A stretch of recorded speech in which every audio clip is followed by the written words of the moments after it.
Here we go. We're going to do the Lost Colony. So I'm just going to jump right in. Inspired by true events. Fade in from black. The dark waters of the Atlantic swirl and churn. Exterior deck of the HMS Moonlight. Close-up of John White, a stern-looking man in his early 50s with dark hair, just beginning to gray, squints as he surveys the horizon. Dark, ominous clouds hang low in the sky. The shoreline has sandy, deserted beaches that lead into dense woods, the foreboding shores of the New World. And I think, Drew, you're reading for Captain Cochrane, right? Sorry, we just got started, so we're on page 1. Okay, no. I think you said John White. I think I'm. Oh, yeah. If you want to read for John White, that's cool. Yeah. And then, actually, Robert, if you can read for Captain Cochrane, I'd greatly appreciate that, and we'll just go from there. You got it. Do you see anything? No. Maybe their fishing sites have shifted? Maybe. Is this bay familiar? John White looks to his right. Exterior Atlantic Ocean day. We see that John White is standing on the deck of a large 2-deck ship. Another similar boat, the HMS Hopewell, sails abreast of the HMS Moonlight. The shoreline gives way to a small bay just ahead of them, with beaches that stretch a little further to the tree line than on the rest of the shores. Exterior deck of the HMS Moonlight day. Yes. Is it a good place to lay anchor? It will suffice. The colony is a short way inland from there. Exterior Virginia Bay day. The 2 ships lay anchor in the bay. Small rowboats are deployed and their crews, including John White and Captain Cochrane, land on the beach. John White walks away from the 4 dozen men unloading the boats. Captain Cochrane follows him. Governor White? Governor White? John White scans the tree line, searching intently, ignoring the captain. John? John White turns to look back at him, a haunted look in his eye. It will take some hours to get camp set up here. We can begin our search at daybreak. No. Give me a dozen men. We'll make our way to the colony tonight. John, it's been 3 years. If they have survived this long, then another night won't. We go to them tonight. Captain Cochrane looks at him with concern and hesitation. Exterior forest evening. John White strides purposely, while a dozen expeditioner men follow him, some carrying torches. Exterior forest clearing evening. John White exits the thick forest and comes to a large clearing. The grass is short and yellowed in some areas. A single wooden post stands in the ground. John is speechless, horrified. The colony is gone. Much further, sir. It's gone. It was here. John walks over to the wooden post and examines it. It appears to be just a simple wooden post in the ground. Then John sees that the letters CRO have been carved into it. He is confused and angered. He looks around as though his frantic searching will make the clearing any less empty. Exterior forest clearing night. A small campfire throws light upon 3 of the expeditioners, Senior 1 and 2. They look over and see John White sitting at the base of the wooden post, forlorn and apart from the rest of them. I'll read for Senior Expeditioner. Send Smith and Royston back to the beachhead. Bring word to the captain. Rest of us stay here tonight. Which is the center of the buttons. It's about 5.5 inches from the side. Hey, Paul. I'm just going to mute you real quick until we continue. Thanks for joining us. And we'll continue where we're reading. We're on page 3 currently of the screenplay. Hey, Joelle, thanks for joining us. Hey, sorry, I took a little bit. My Zoom just doesn't seem to work very well for some reason. Oh, you're fine. Thanks for joining us. So we're on page 3 of the screenplay currently. I'm going to go ahead and unmute you, Paul. There we go. We're on page 3, and Expeditioner number 2 nods and leaves the fireside to go send the others off. Expeditioner number 1 looks over at the sad silhouette of John White. He seems rather distraught. Paul, if you have the document pulled up, could you read for Expeditioner number 1? I'm actually pulling it up right now. Okay, cool. No worries.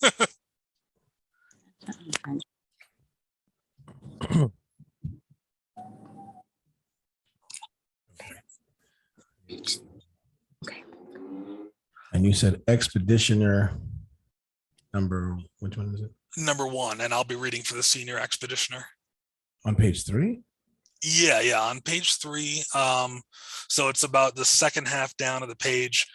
Senior expeditioner says, "Send Smith and Royston back to the beachhead. Bring word to the captain. Rest of us will stay here tonight." Got it. All right, expedition number 1. So much further, sir, from that point. Actually, from where he says he seems rather distraught. Right. He seems rather distraught. Understandable, though, I suppose, being governor to the crown's first colony in the New World, and now it's just gone. Senior expeditioner looks at his compatriot sternly. He's distraught because his family was part of the colony. Expeditioner number 1 nods in grim understanding. His daughter and her husband and their daughter, Mr. White's granddaughter, they all should have been here. What happened to them? Why is the colony gone? I haven't the slightest idea, but this place sends a shiver down my spine. Expeditioner number 1 looks around at the clearing, new fear in his eyes. "Change your socks in the morning. I have a feeling Mr. White's going to have us searching these woods rather thoroughly." Damn it. Over at the wooden post, John White sits out of earshot of the others. A single tear falls down his cheek. He wipes it away with shame and frustration. As he does this, he looks past the post, across the clearing to the tree line. It's hard to discern in the moonlight alone, but there appears to be a human figure standing at the edge of the trees looking at him. John White stands up with a start. Who's there? He strides forward, but loses his footing and stumbles. When he looks up, the figure is gone. Senior expeditioner runs over to him. "What'd you see, sir?" I don't know. Nothing. "You should get some sleep, sir." John White stares intently into the darkness of the forest. Exterior forest, morning. The morning light bathes the thick, widespread forests of the 16th century Carolinas in radiant light. Montage various. John White leads men through the woods searching for clues. Expeditioners walk over hills. Expeditioners walk through trees. Expeditioners sit and drink from canteens. John White leans his forehead against the tree and sighs in despair. Exterior, Virginia Bay, day. John White and Captain Cochran stand outside of a couple dozen tents, around a barrel being used as a table with a map laid out on it. Captain Cochran shakes his head. He and John White both have short beards beginning to grow. All of this terrain and not a single sign of them, John. We've covered nearly 100 leagues of land all over the Sound. We have to go further. There may be better sites up along the coast, or We need to leave, Governor. We have to return to Captain Newport and the rest of the expedition. we have to keep looking. There must be clues, traces of their movement, anything. We have covered as much terrain as we can. We need far more in both supply and men to search further into the wilderness. I know not what fate befell them, but the colony is gone. No. If they've relocated, they must. If they relocated, why not leave a notice of where they went? Why not send someone to notify the Empire of their new location? I'm truly sorry, Governor, for your loss. We all know what happened to them. Nor can we at this moment. Maybe we never will. Again, I'm truly sorry, but we leave at sunrise. Captain Cochran walks away and begins hailing some of his men towards him. John White stands staring at the map, wide-eyed and shocked that this is happening. Interior log cabin, day, flashback. John White beams with joy as Ananias Dare, a handsome man in his mid-30s, holds a crying newborn. Virginia Dare, a look of wonder on his face. Eleanor Dare, a beautiful woman in her early 30s, breathless with the labor of childbirth, looks on her husband holding her newborn with happiness. John White takes her hand. She's beautiful, Eleanor. Thank you, Father. Oh, I'll read for Ananias. Would you like to hold your granddaughter? John White tears up as he takes hold of his granddaughter and looks at her with awe. The first Christian born in the New World.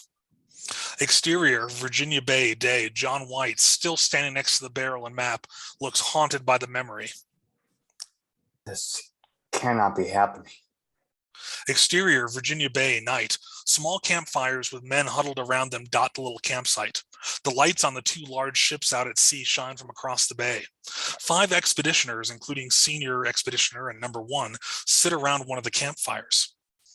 Thanks be to God that we're leaving this wretched place in the morning. Amen to that. Away from the camp and the men, John White sits in the sand facing towards the forest, with his head looking up at the moon in the night sky. He closes his eyes and brings his hands together in prayer, whispering his desperation quietly. He nods, his unheard prayer concluded, and opens his eyes. A man stands in the darkness of the tree line, his silhouette facing right at John. John shudders with fright and tenses up.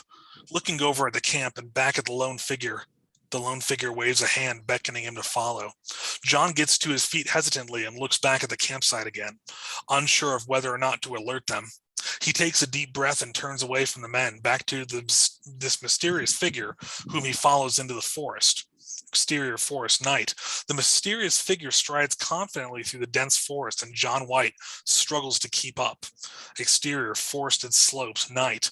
The ground begins to rise up steeper and steeper, and though the trees are less dense, keeping up is even more difficult for John. The lone figure seems to be unhindered by the terrain, moving swiftly and calmly with ease, while John is breathless and hunched over with exertion. John crests an especially steep rise and sees the trees give way to a rocky ridge. The figure he has followed is gone. John looks around on the edge of panic. But then the figure steps out into the moonlight. Oscoateu is a tall and muscular man in his late 30s, with insightful eyes framed by long black hair. He is wearing a deerskin vest and cloth leggings underneath a well-worn brown cloak. A bow and quiver of arrows is slung on his back. John White looks concerned for a moment, but then he bows forward in a gesture of greeting. Who are you? Oh, you muted, Drew. I spoke. Who are you? My name is John White. Good. Follow me. The man turns and walks at a much slower pace than before, and John follows. Approaching the sheer ridge, there is a small gap in the rock wall, the entrance to a cave. Interior cave night. The inside of the cave is lit only by moonlight falling in from the entrance. The embers of a dying fire smolder. Sorry, someone's joining, so I had to let them in real quick. The embers of a dying fire smolder, and a pair of thick logs form seating around the fire pit. Oscoateu gestures at one of the logs, and John White sits. Oscoateu sits as well and pokes at the embers of the dying fire with a stick. They call me Oscoateu. What does it mean? In English, they could say one who watches. I assume that moniker is well earned. Oscoateu shrugs humbly, but the confidence in his eyes is as strong as an emphatic nod. Well then, Oscoateu, what have you seen? Far more than I desire. Some things are best unseen. What happened to the colony? Oscoateu stares back at him appraisingly. I must know where they are. My daughter, my granddaughter.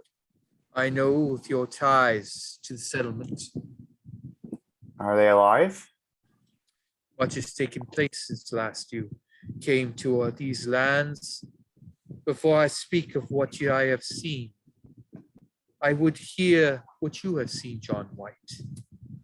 John White holds his hands up in a capitulating gesture. Grady, we're on page 10, just to let you know. So, What do you wish to know? Tell me about the fortress, the one that was built on the north of Roanoke Island. Sir Ralph Lane was given charge of the fort. A year later, he abandoned it, but a relief ship came and left 15 men there to hold it until we returned. And why did they build the fort? John White looks troubled. Whoops, that's sorry about that. all good, all Why good. did they build the fort? John White looks troubled. Begin flashback. Exterior deck of the HMS Valiant, day. John White stands next to Admiral Richard Grenville, a man in his mid-40s with a cruel and haughty disposition, who looks through a looking glass at the shores of the New World. Exterior Algonquin village, day. John White stands among a group of English explorers as Grenville clasps hands with a tribal chief. Exterior Algonquin village, night. John White sits among the explorers and the tribespeople as they all eat a feast. Exterior deck of the HMS Valiant, night. An open chest containing cups, plates, and silverware. Grenville is red in the face as he shakes with fury. Exterior Algonquin village, night. Tribespeople run and scream as their wooden structures are engulfed in flame. And explorers, some with swords held high and others carrying muskets, walk through the burning village and shout. End flashback. Interior cave, night. Agua Skark. As I imagined. I implore you, I had nothing to do with that. Grenville gave the order. I was not consulted, and I did not participate. I know I was there. Beat. Oh, yes, You're good. I know I was there. A beat. I am sorry. If men could change the past, the world would be a different place. John White looks down at the embers, Asquateu's words stroking within him a fire of despair and regret. Hey, Greg, we're on page 12. Just wanted to let you know. Sorry about that. I didn't mean to be late. Oh, you're fine. You're fine. So Asquateu, we'll start from your line, Brian, when you came back a year later.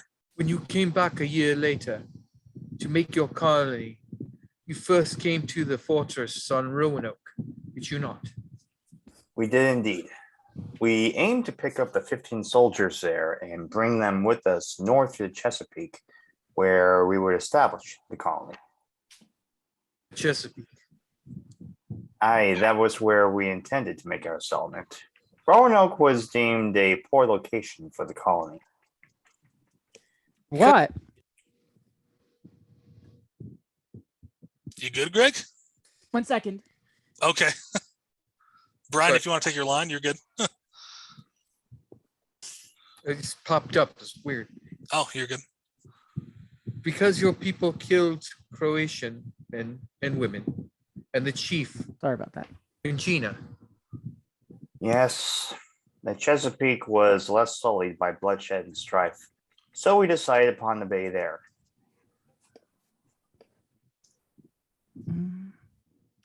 Sorry, is this my line? At first, you went south to get the men from the fort. We did, and that is where our ill fate began. Begin flashback. Exterior shores of Roanoke Island, day. A trio of pinnaces are pulled up onto the shore. 24 English colonist men have disembarked onto the shoreline. Exterior forests of Roanoke Island, day. A clean-shaven John White leads a dozen of the men through the trees, walking with purpose. Exterior Lane's old fort, day. The fortress stands in a clearing with walls made of large wooden tree trunks standing a few meters high. Some birds fly from the fortress as John White and his men enter the clearing. It feels deserted. Exterior Lane's old fort courtyard, day. The wooden door of the fortress is unlocked, and John White and his men enter cautiously. Stepping into the unadorned courtyard, there is a simple log building in the center.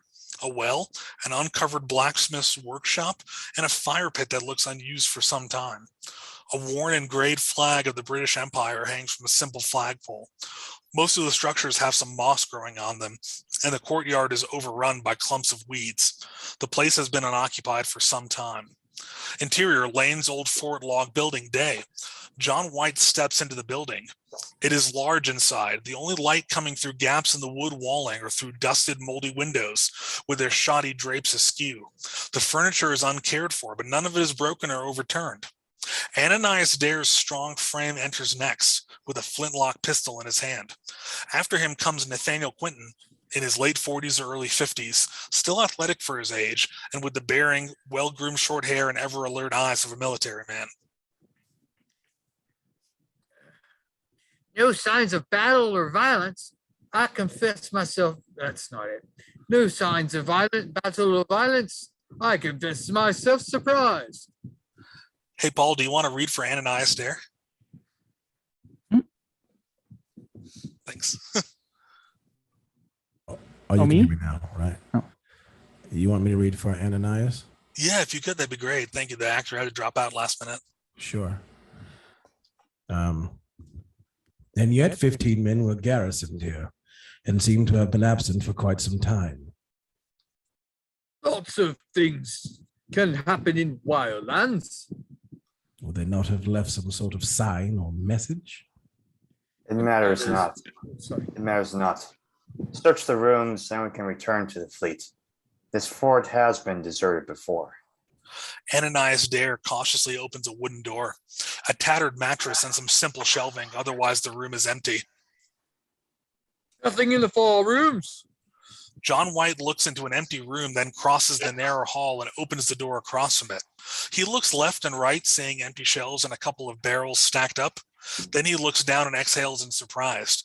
A human skeleton lies on the floor, its limbs outstretched, akin to Leonardo's Vitruvian Man. Interior, Lane's old fort log building, day. John White stands to the side of the skeleton in the small room. Nathaniel Quinton stands in the corner of the room, leaning his back against the wall, arms crossed and shoulders relaxed. Ananias Dare stands with his hands on his hips, looking down at the corpse.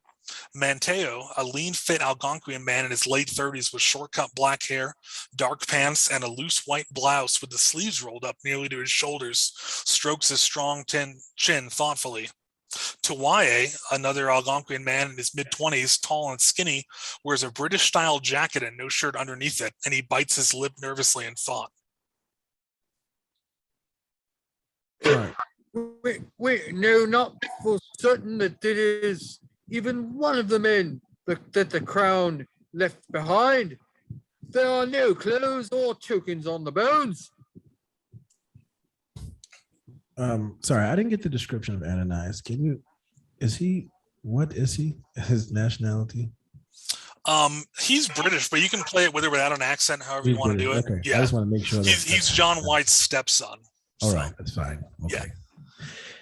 And why, pray tell, is he laid out as such, without garments, left to rot naked in a room, not buried outside?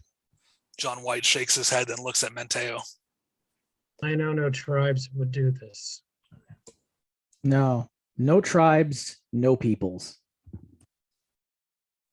Are you certain? I am certain.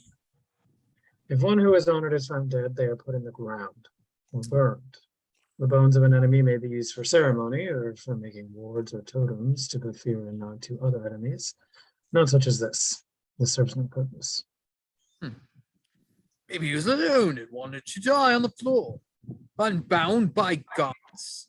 Men do strange things when they know that they stand at death's door. Maybe a fever took him and he wanted relief from the heat. I could fathom that.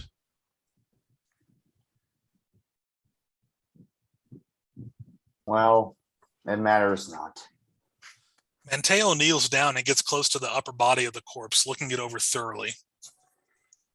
We shall dig a shallow hole, remove the bones onto there, and then leave ere sundown. Mr. Quinton, come gaze at these holes in the skull. Nathaniel hoists himself from his comfortable position against the wall and kneels alongside Manteo. Do you know of weapons that would make such marks? Nathaniel shakes his head. No, none that I can think of. That is odd. Manteo lifts up the skull. It detaches from the spine with barely any resistance. So frail are the decaying bones. As he tilts it in his hand, there are 5 holes in no discernible pattern and of varying width puncturing the skull, 3 of them with corresponding exit holes on the opposite side of the cranium. From a bullet, it would be different, yes? Correct. The holes are smooth. The sizes are not that of any calibers known to me. Arrows would not go through it. No, not likely. And there would be jagged edges and cracks in the bone. If they did, I know not what to make of these. Likely some animal that entered in and feasted on the corpse. If the Spanish took this place or any tribes made war upon it, there would be other evidence. Well, you are correct in that. Come, this riddle deserves no more of our time. We have tarried long enough here. Have the men bury the bones and let us make haste back to the ships. Mateo narrows his eyes in thought as he stares at the skull still in his hands. Exterior shores of Roanoke Island, day. About 24 men stand on the shore, some walking around, others looking rather aimless. The pinnaces are gone. John White and a trio of the men he took to the fort walk out of the tree line. John White looks around in confusion, then makes his way toward a group of men standing and speaking to each other. Father Thomas Lenton, a priest of the Church of England in his early 50s, average height and with white hair and an unhumorous countenance, speaks authoritatively to his 2 young deacons, Chatwin and Weatherby, and a couple of other colonists. Where are the ships? Oh, Governor White, I was just telling the story of the saints. Where are the ships? Why are you here and not on board the Lion? The sailors told us to load up our things and come to shore. I did not question their instructions. John White scoffs and strides purposely past the priest and his gaggle, making for some of the others closer to the shore. He sees Robert Dryden, an athletic man in his early 30s with long black hair and a wry smile, and a longbow strapped to his back, gesticulating with his hands as he talks to 2 young men. Dryden? Yeah, I was going to say, Robert, would you mind reading for Dryden? Sure. Cool, thanks. Dryden, where are the ships? They returned to the Lion, Governor, bringing out more of the colonists in our surprise. Where the devil are they doing that? Dryden shrugs. The boat boy said that we were all disembarking here. John White walks past him and stares out into the sea. Dryden and the 2 men he is speaking to look at their governor with mild concern. The faint silhouette of the multi-deck HMS Lion floats off in the distance. Fernandez, you cursed swine. End flashback. Interior cave night. John White sneers in disgust and shakes his head ruefully. So your boat, wrong. This is like getting multiple personalities, right? All right. So your boat captain betrayed you. You have a special word for that, do you not? Mutiny. He was our navigator. I have no idea why he left us there. Either he has been an agent of the Spanish his entire time, or he simply wished to be rid of us for some evil, petty reason. That bastard. John White spits in anger. So you made your colony near Roanoke where he left you. We did. We could have tried to venture further inland, but laden with supplies, it would have been a slow and difficult journey. And Roanoke has clean water and fertile soil. Not that your people know how to farm it. There's no need to rub salt in the wound. I have already acknowledged that Aquasalt was a travesty, a foolish show of bravado. Severance with my people's goodwill. We could have avoided your people your people much hardship. I agree. I offer all apologies and condolences. I had nothing to do with it.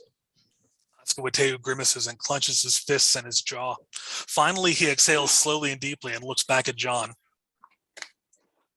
Tell me why you left. Why you went back to your land.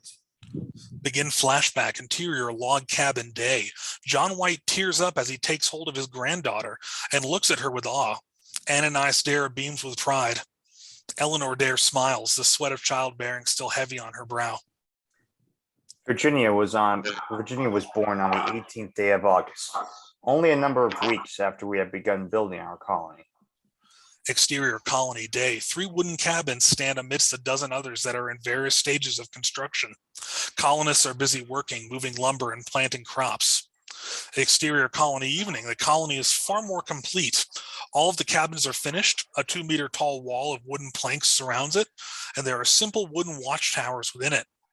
An incoming storm dominates the northern sky. John White sits in front of a canvas and paints while Virginia, his granddaughter, just a few months old, kicks her legs and makes noises in her little carrier by his side. John White pauses his painting and looks up at the gathering storm. Interior log cabin night. The wind howls outside of the windows of the simple cabin. Snow brushes up against the pale panes of glass. John White, his daughter Eleanor, and her husband Ananias, their daughter Virginia, and Nathaniel Quinton all sit huddled around a barely burning fireplace, shivering in their blankets. As you remember, the winter was a brutal one. I'll add some more wood to the fire. John White gets up and tosses a few bits of wood into the fire. He sits back down with a groan and pulls his blankets around him. You want to say it, or should I? Ananias frowns. Eleanor looks sad, and John White furrows his brow in confusion. Ananias shakes his head slowly. Fine then. John, you need to go back. England. What? I cannot. You have to, John. We need relief, supplies. No way around it. The ships will come. They have to. They should have arrived nearly a fortnight ago. Clearly, word has not gotten back. We are here instead of at the Chesapeake. That's that mutineering bastard. Any ships coming into the Chesapeake Bay upon confirming our absence should have the sense to sail south to us here. This is the one contingent location we have for a colony. It should be apparent to them that we are here instead of at the bay. He looks around for confirmation of his logic. Sorrowful eyes stare back at him. Then where are they, John? Exterior shores of Roanoke Island, morning. Small waves lap at the sandy shores. The morning sky is clear, and a small ship bobs on the water a couple 100 meters offshore. A duo of small rowboats sit on the sand, prows pointed to the larger ship. John White, a hefty rucksack strapped over his shoulder, stands near the boats, his face freshly shaved and his eyes watery. Eleanor stands near him, holding baby Virginia. Nathaniel and Ananias, as well as a couple of other colonists, stand nearby to see him off. Virginia giggles and outstretches her fingers as John White brushes her cheek with his hand. He stifles a sob. Eleanor looks up at him, tears streaming silently from her eyes, nodding at him with love and encouragement. God bless you all, especially this little one. John White smiles at his granddaughter through his tears. I love you, Father. I love you too, Eleanor. Ananias comes and puts his arms comfortingly around Eleanor. Safe travels, Governor. May the voyage be easy and God's grace abound. Thank you. John White embraces his family and nods reassuringly at them. He makes his way over to the boats, a couple of other men already inside of them, holding oars and ready to make way. Nathaniel Quinton comes over to help push the boat out into the water. He helps John White and clasps the governor's hand. May your journey be swift, and your return swifter. Well said, Nathaniel. Pray for a quick return. I miss him already. He nods with his chin at his daughter and son-in-law and granddaughter, standing a dozen meters away, squinting in the morning sun. I'll protect them while you are away. I've no doubt of that, old friend. Be well. They tighten their clasped hands and then release, and Nathaniel grips the boat and pushes strongly and decisively, moving it out into the water where the others can begin rowing. The boats move out slowly and steadily towards the small ship awaiting them, and John White looks ever back at his colonists and his family on the beach. They grow ever distant, and he fights harder and harder to hold back tears. And flashback, interior cave night. John White sighs with melancholy and lowers his head, shaking it ruefully. I am surprised with your heart, with your great ships and many peopled cities. The word of your colonies, true place, never reached England before you did. Fernandez must have taken the fleet privateering in the Azores or been waylaid by the Spanish. It matters not. When I returned to London, I informed Sir Raleigh of what had transpired. But I'll see where these ships were taken to fight the Spanish Armada. The timing could not have been. An animal makes a screeching sound some ways from the cave. It is shrill and eerie, and both men's heads turn immediately at the noise. However, Oscoateu seems much more troubled by it. He reaches below his cloak and pulls out a double-bladed wooden hilted axe. He crouches low and stealthily and approaches the entrance of the cave. At his grave and serious response, John White shrinks back in apprehension. Exterior, forested slopes, night. Oscoateu steps out of the cave entrance into the pale moonlight and looks around. The night is oppressively silent around him. His body is calm and still, a practiced warrior ready to strike, like a cobra before it lashes out. Only his eyes dart back and forth, the only visible sign of concern or trepidation. Crack! A branch snaps dozens of meters away and a large owl flies up out of the trees, prey dangling from its talons, a smooth flying silhouette in the night sky. Oscoateu exhales slowly and returns his axe to his belt. His movements slow and deliberate, placated but neither relaxed nor at ease. Interior cave night, John White exhales in relief as Oscoateu re-enters the cave and sits down. What was it? Nothing. John White gulps and there is a palpable silence for an agonizingly long couple of seconds. Given that 3 years have passed since you left the colony, John White shakes his head bitterly. you encountered ill fate in trying to return with supplies. Yes. Ill fate indeed. Begin flashback. Exterior English Channel, day. The Spanish Armada fights the British Royal Navy. Over 200 multi-deck ships ride the rolling sea, thrown together in disarray and chaos, mixed amongst each other in total disarray. Cannons fire, many ships are splintered or aflame, the smoke of war hangs in the air. Screams compete with cannon fire for dominance of the cacophony. Exterior deck of the HMS Brave. A mid-sized pinnace is being shredded by the flèche cannon fire of surrounding pirate ships. The buckshot-style munitions are splintering wood and crewmen alike. John White runs across the deck for cover. Thwack! A shot hits and rips up the deck near him, some of the metal catching him in his hip and flank, knocking him to the ground. Interior hospital, night. John White sits bandaged in a gray cot. He writhes in pain. Interior, Raleigh's office, day. The large ornate office of Sir Walter Raleigh is brown and gold in hue. Shelves of books and large framed maps cover the wall. John White, using a cane for stability, stands feebly in the office, an entreating look on his face. Sir Walter Raleigh, a man in his late 40s with a clean-shaven face and calm countenance of a rich nobleman, shakes his head in the universal sign for no. Exterior, London Pier, morning. A number of ships lay in berths at the docks, all in various stages of repair after suffering massive damage in battle. John White sits nearby at a bench looking at the sunrise, a tear streaming down his face. His hand tightens in a fist around the head of his cane. End flashback. Interior cave night. John White clasps his hands together tightly. He is looking Oscoateu straight in the eyes. With every setback, I grew more and more furious. But my anger was a mask, easier to bear, concealing my true burden. Oscoateu lowers his head to look at the fire. Here. John White nods slowly. And now that fear has come to manifest, the colony is gone. My daughter. John White clenches his jaw tightly and shakes his head to suppress the surge of emotions. I've spoken enough. Where are they? Oscoateu looks up at John, his face stern. He stays silent. What happened to them? Oscoateu stares back, unfazed by the outburst. Exterior colony day flashback. The colony stands completed. Men walk carrying buckets or lumber, women carrying piles of clothes. In the nearby trees, Oscoateu stands in the shadows, looking at the colony with a cold, calculating stare. Interior cave night. I tell you what I know. Will you grant me one thing? Of course, within reason. Oscoateu grins darkly at John's caveat. I have hope that you will grant it.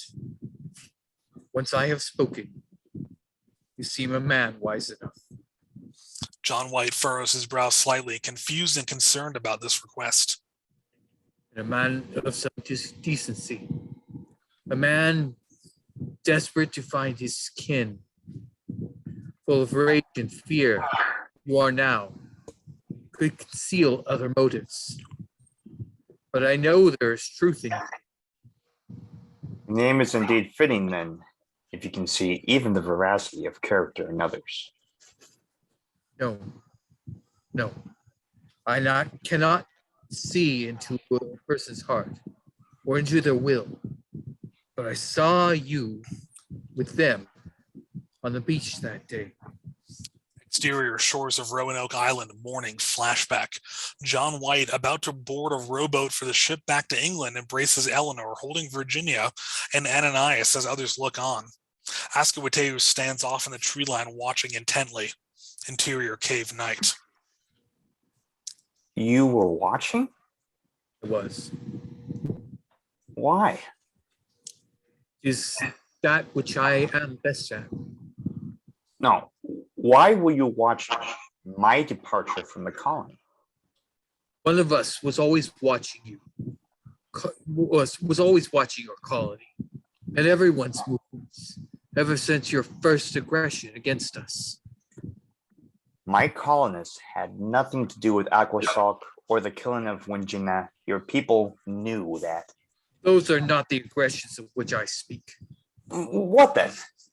Our only emissaries to your tribe were Manteo and Tawaye, your own people.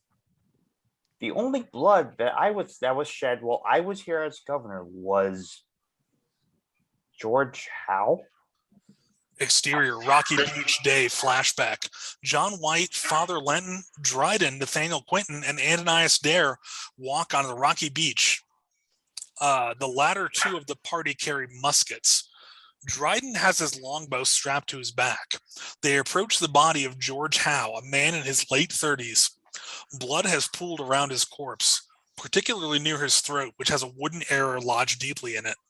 A half dozen other arrows are stuck in his body. He lies on a fishing net that contains a couple of crabs, which roam eerily near the body, oblivious to the futility of their attempt to free themselves from the netting. Good. You found them like this? I wanted you to see him before we moved him. John White crouches near the body. These are Indian arrows. Nothing we could have done. That one in his throat. Looks like he ran a dozen or so meters before he collapsed.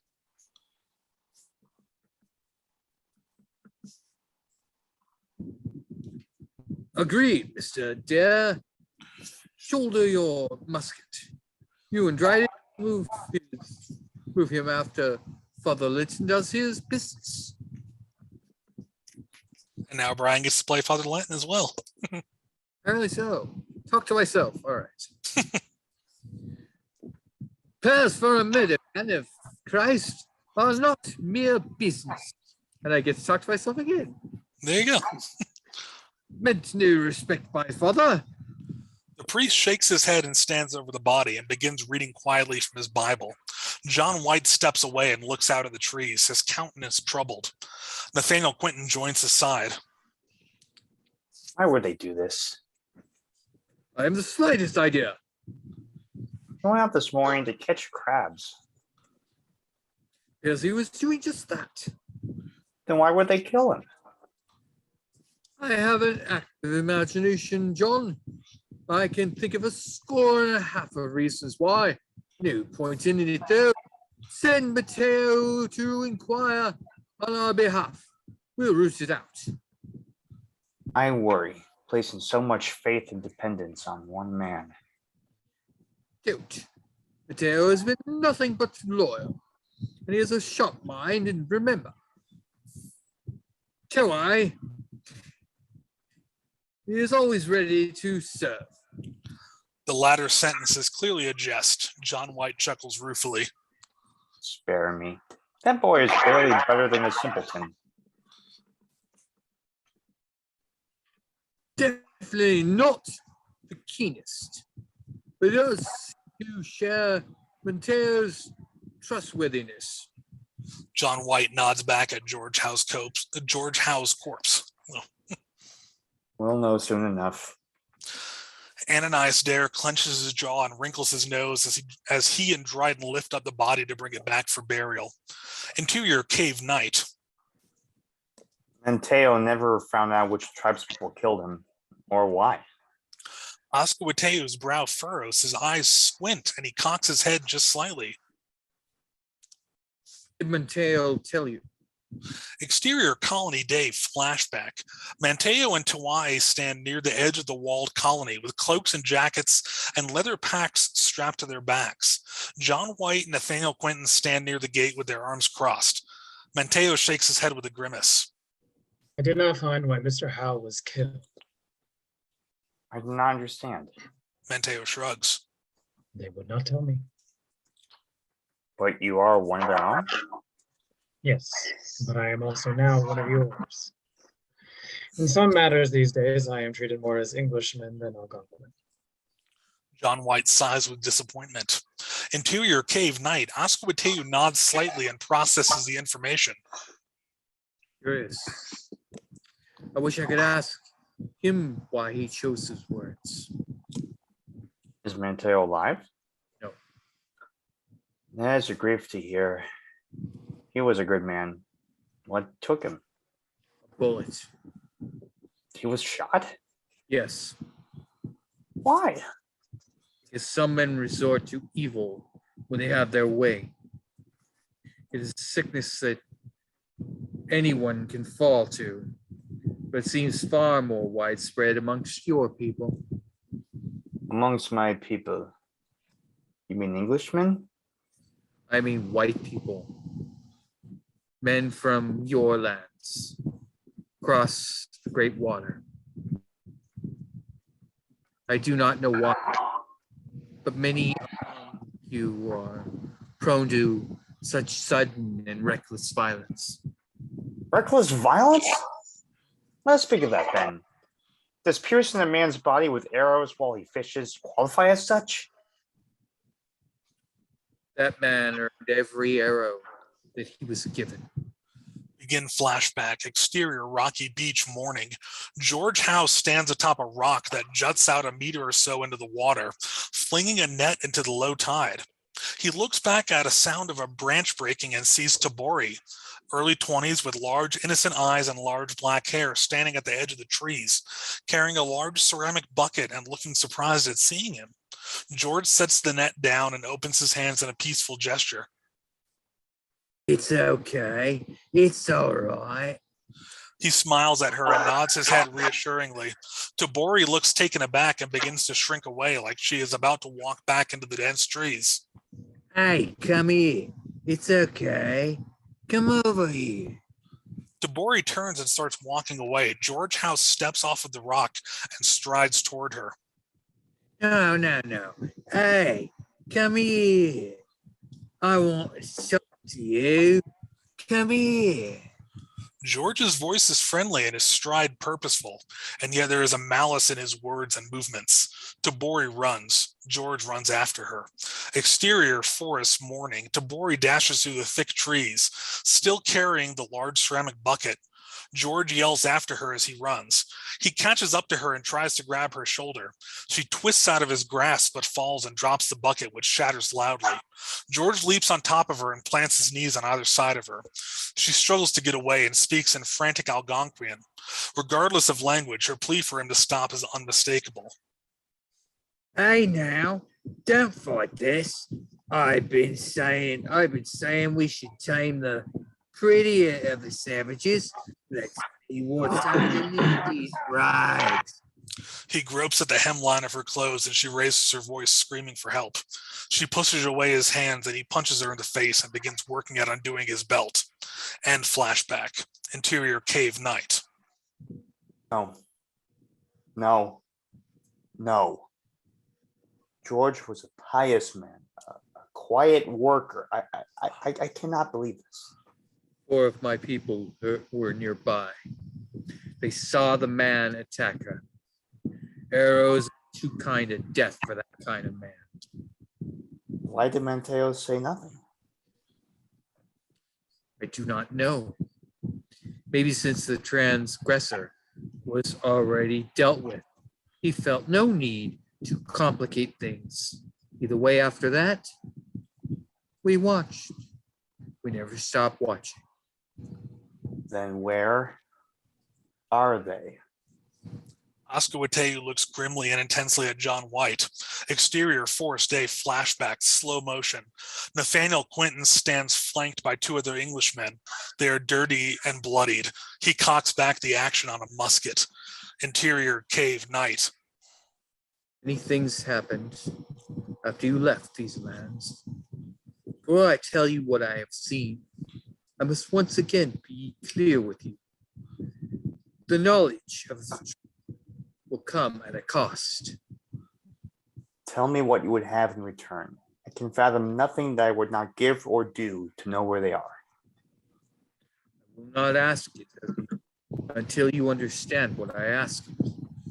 John White shakes his head in frustration and snarls slightly. He clenches his jaw and exhales, his decision made. Very well then. I swear by God and the souls of my ancestors, I will acquiesce whatever you ask once you have told me the fate of my family and my calling. Good. Oscar Wateu motions for John to hand him a nearby stick. John does so, and Oscar Wateu prods the fire into a renewed dance. John White is on the verge of shaking with trepidation. Still staring at the fire, he who watches begins his tale. Events that led us here were set in motion before you came to these lands with your family. Sometime after the old fort was made. Begin flashback. Unless otherwise stated, dialogue would be in Algonquin with English subtitles when this is filmed. Exterior, Algonquin village, day. Thwack, a small axe cleaves into a large cut of raw meat. Algonquin tribespeople move to and fro through the series of teepees centered around a large fire. Cuts of meat are being moved, vegetables gathered, cleaned and cut, and jars of water heated for cleanliness. Oscar Wateu strides into the village, a deer carcass slung over his strong back. He walks through the village, nodding kindly at members of his tribe as he passes them. It all feels very routine. His soon-to-be venison trophy seems almost trivial. Oscar Wateu hunts as well as he watches. A Buxigan, a hefty man in his early 40s with the calm demeanor of a father of many children, helps Oscar Wateu lower the deer to the ground. Well done, cousin. This is a healthy animal you have brought us. I thought you had gotten fat enough. I figured I could help. A Buxigan slaps Oscar Wateu's shoulder in mock outrage. Asshole. They begin skinning the deer. Truly. You are a fine. Oh, that's. Truly, you're a fine hunter. Well done, young cousin. Well done. Thank you. Your praise means much. A Buxigan smiles as they skin the deer, revealing the meat beneath. How is Noshi? Is his fever gone? Or better? He is well. It broke just a few hours ago.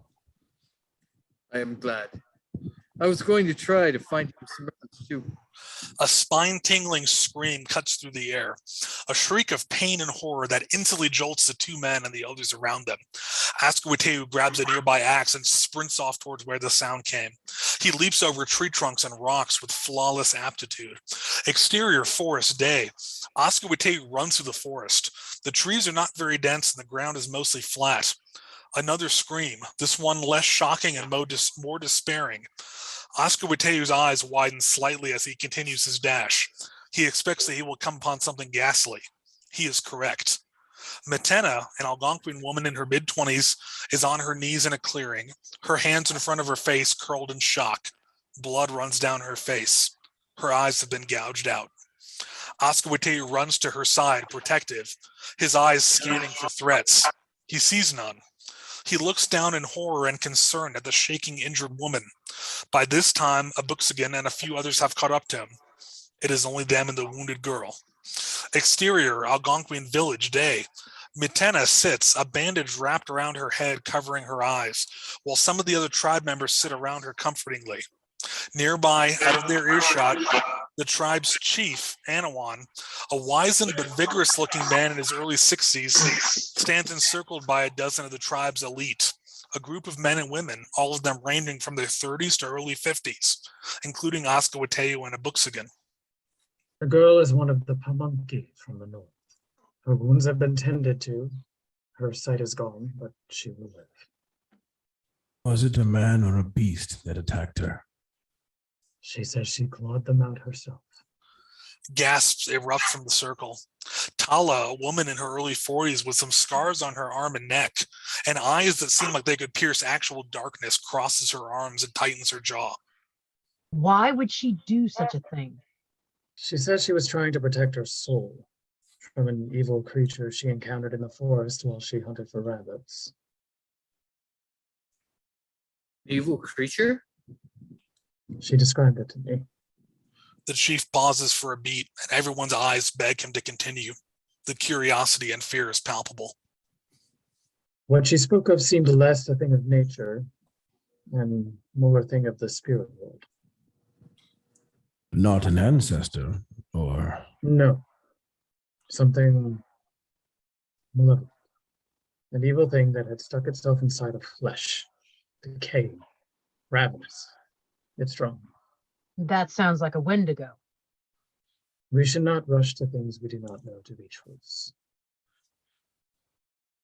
Do we really mean to place the blame for this evil on spirit or myth? Someone did this to her. I cannot believe a girl would rip out her own eyes in fear. Oskawateu is right. Think of those men on Roanoke Island, in the wooden fort they built, of the same evil ilk that burned Aquascogok for nothing. Some members of the circle spit or hiss in anger. I rushed to the idea of them raging, looking for young women to prey upon. Far quicker than I rushed to the idea of a Wendigo. Many of the group nod in agreement. The chief holds up his hand to silence them.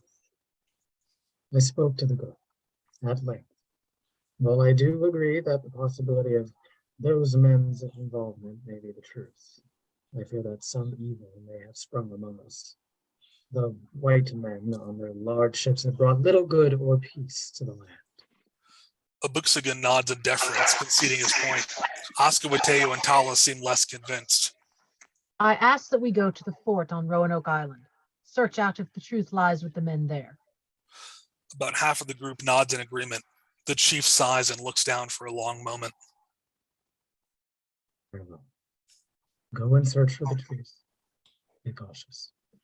Oskawateu looks over at Tala and nods in support. We leave at nightfall. Exterior forest, day. Oskawateu and Abuxagan walk through the forest, not idly, but calmly and relaxed. Oskawateu looks at a tree branch before breaking it off and putting it in a quiver. What do you make of all this? I think that sending us out to gather wood for arrows is wise. When have these English ever chosen peace over bloodshed? No, I do not mean that. I mean about the girl. I cannot. Oskawateu clenches his jaw in rage and screws up his face at a loss for words and holding back a flood of emotion. It is a horrible thing. Tragic. It is. It truly is. With her sight gone, her life will be very hard.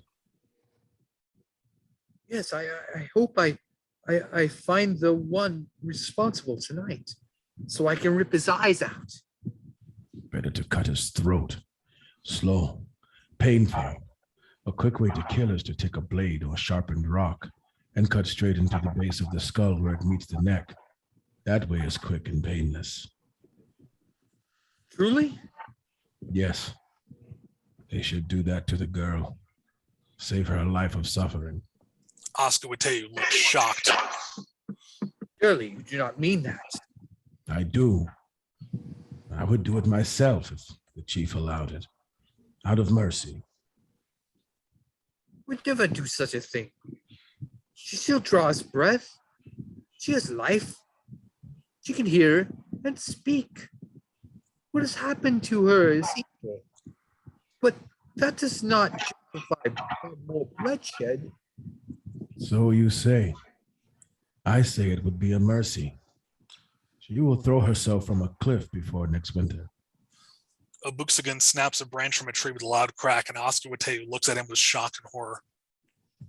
Good hunting tonight, little cousin.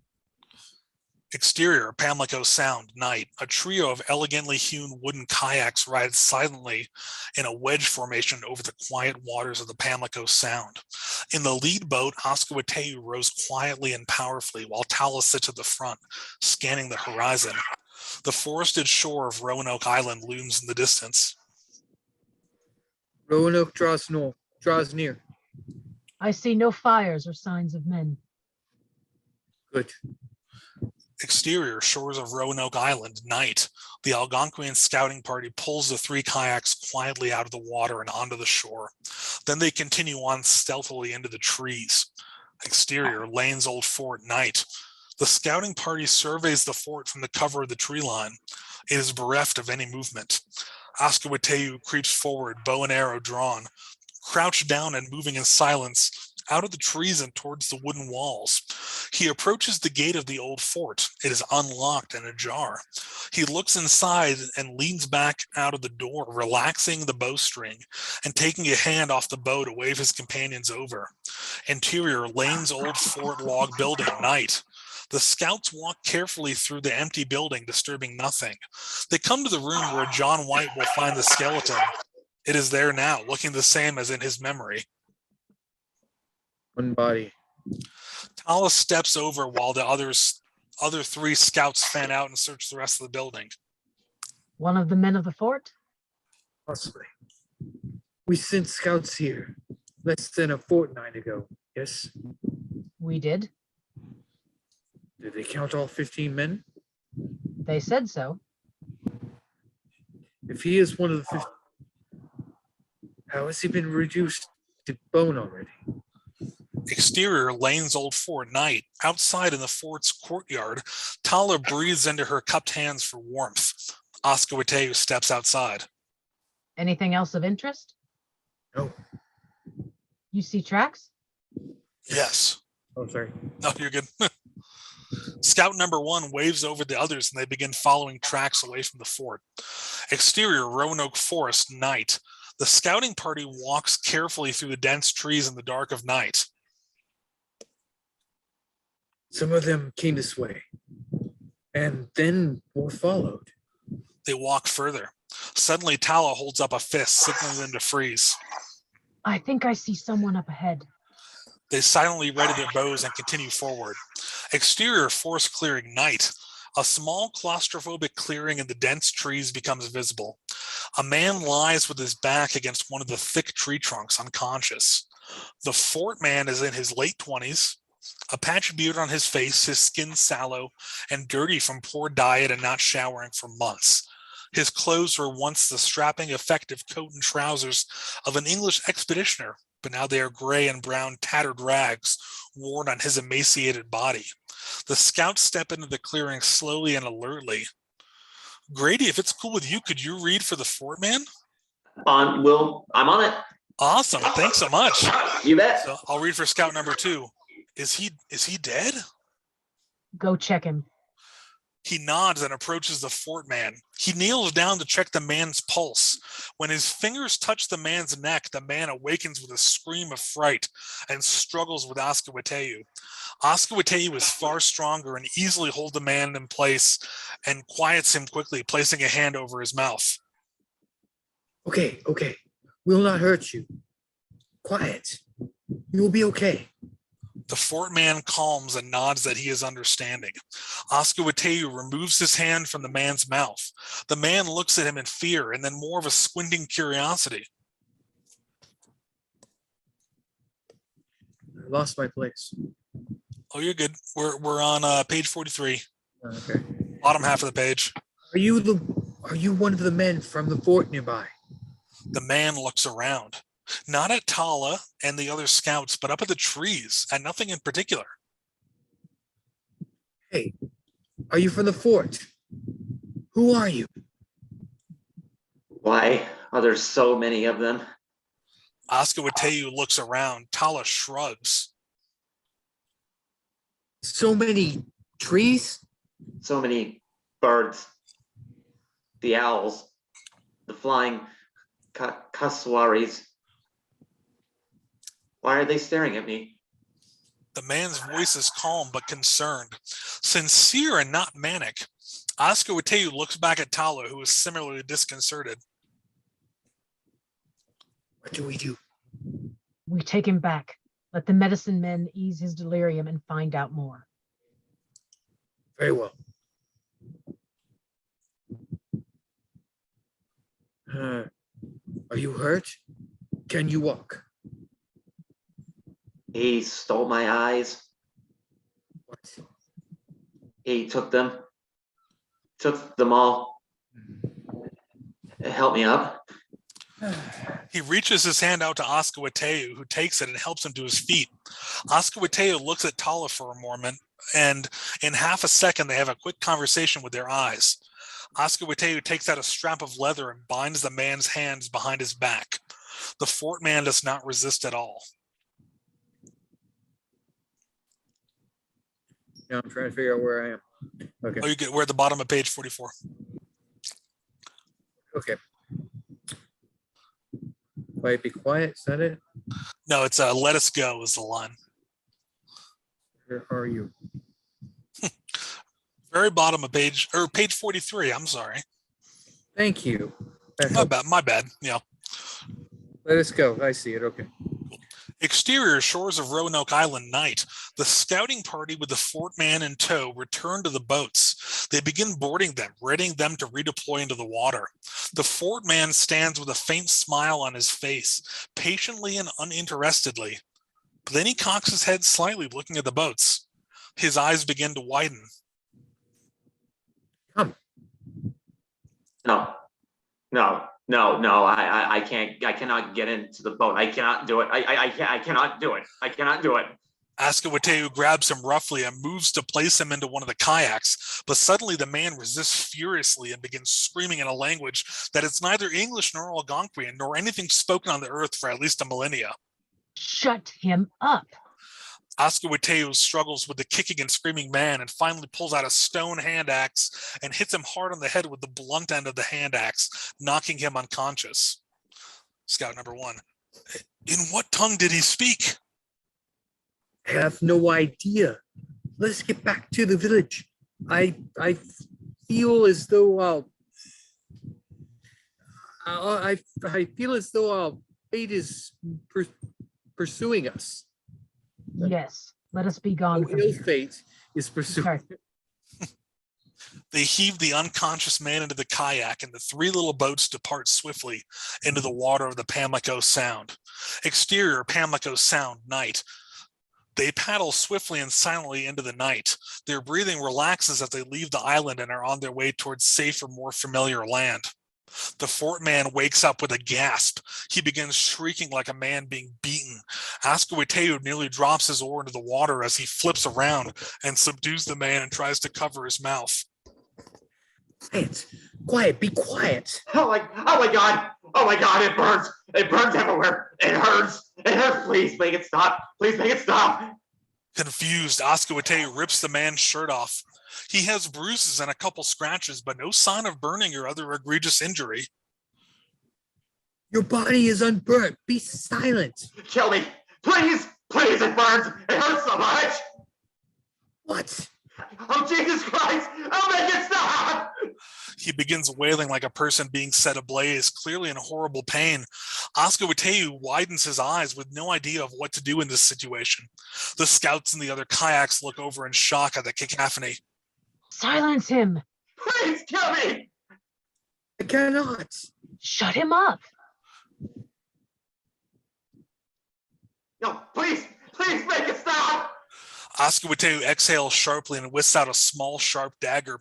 He flips the man over and stabs the blade directly into the base of his skull. The man goes limp and is immediately silent. Oscar-Wateu breathes raggedly and in horror at what just transpired. He looks up at Tala, half horrified at what he just did and half asking her for new orders. Her eyes are nearly as wide as his. Keep rowing. We will speak to the chief of this. For now, we go home. Home. Home. Yes, back home. He grabs the oar and begins paddling, trauma upon his visage and deep within his eyes. Exterior Algonquin village morning. The Algonquin village is bathed in the pleasant early morning light. Villagers go about their morning routines. A rocky hill rises a little way away from the village. Exterior Rocky Hill summit morning. The summit of the Rocky Hill overlooks the village, the eroded stones making for a natural seating area, which has been augmented by some logs. A small fire burns at the center of the roughly circular area. Chief Anawan sits on a couple of blankets, as do a few of the older members of the tribal elite. The only ones standing are Tala and Oscoateu. He spoke in our tongue. Did, and with no accent or misspeaking. What of the third language he spoke? Nothing that I have ever heard. Nor I, Chief.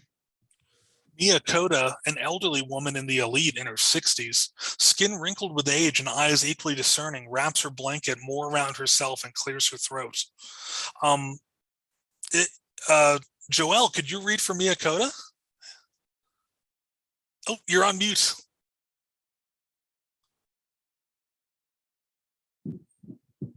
Oh, let me. Okay, sorry about that. Oh, you're good. Yeah, if you could read from Mia Koda, that'd be great.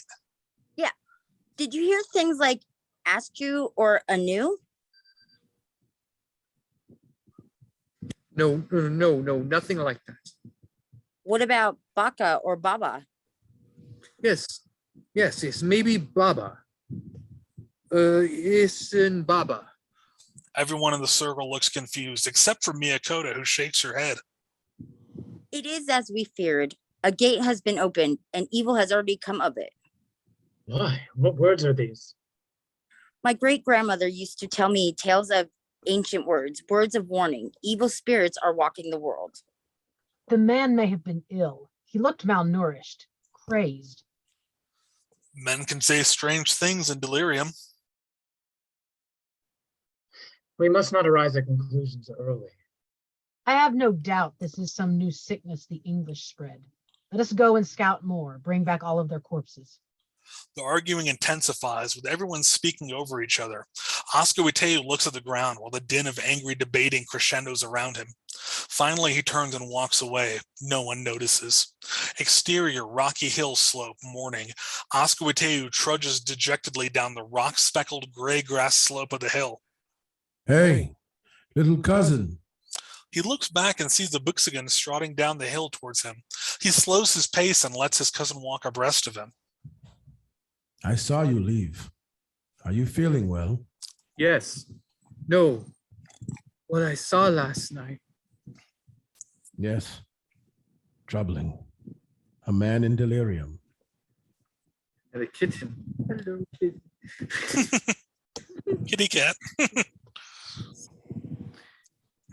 He seemed more than that. He spoke another language. It was not nonsense. You do not know that. Togos once had a bad fever when he was 5 years old. You had gone north to fish. I remember hearing of it. Yes. One night in the worst of it, he babbled for hours. Panicked, in pain, sweating. He spoke like some demon had taken hold of him. I had no idea. Of course not. Why speak of such things? It was truly troubling to see. But my son is fine. He was ill. These things happen. Oscoateu considers the story for a moment and then is taken aback. Do you think the man I killed simply had a fever? Maybe. Maybe some new illness from the British lands. Who knows? You were right to end his misery. What is this side of you, cousin? Killing and taking life to ease pain. Where does this come from? It is unlike you. I simply see the way things are, little cousin. Sometimes those in pain are to be given peace. You say this. What if that man I killed was simply ill? And what if heals? Even then, it was a good thing. One of the kin of those sons of bitches who burned Akoskogok. Fuck them in their greed and their pride. It is good regardless that he is dead. No, it is not. He could have told us what harmed him, what caused him to writhe like his very body was on fire, what hurt that girl in the village. You entertain the tales of ghosts and spirits at the price of being a fool, little cousin. Often the scariest thing is the most mundane. These British people are evil. There are no two ways about it. You may be right. But I will not accept that a woman gouged her own eyes out because something a man did. Then go ask that poor wretch about it. Do not call her that. She is blind. Her life is ruined. There is no other word for it. Ascawateu looks like he is about to hit his cousin, but then he runs off angrily. Abuxigan looks after and shakes his head. Exterior Algonquin village morning. Ascawateu walks towards one of the larger teepees in the village. Outside, a medicine woman greets him. I'll read for the medicine woman. Good morning, Ascawateu. I need to see her. The girl from Pamunkey. She is resting. Please, it is important. Very, very well. Come inside. She opens the door flap of the teepee and leads him inside. Interior healing teepee morning. Matena lies on a bed inside of the teepee, a bandage around her head covering her eyes. The medicine woman ushers Ascawateu inside and leaves the tent. Matena wakes up with a muted jolt. Who's there? My name is Ascawateu. You are the one who found me. Yeah. I want to thank you for coming to help me. Were that, I would have done more. You could not have. I want to ask you about... He shakes his head mournfully, unsure of how to ask the questions, unsure of how to not be blunt or obtuse or callous. Of course. Ask me anything. The one who harmed you. Did he speak in other tongues? Strange languages? It never spoke to me. No. Can you tell me exactly what happened? Unless if it is too... She waves her hands dismissively. She reaches out and takes Ascawateu's hands. He is hesitant at first, but then allows her to hold his hands. I had been walking for many hours, hunting for rabbits. I went further from our village than normal. There were many less than there usually are. I bent down to look for tracks, and then... Her hand shakes slightly as she grips his hands tighter. Ascawateu looks down at her hands and back up at her, concerned and apprehensive. I felt something watching me. What did you do? I stood up slowly, ready to run. I looked at it. It began coming for me. I knew what it wanted. I could not let it have my sight or my soul. So I did what I had to. Ascawateu shakes his head and frowns. I'm so sorry, but I do not understand. It ran towards you, and so you injured your own eyes?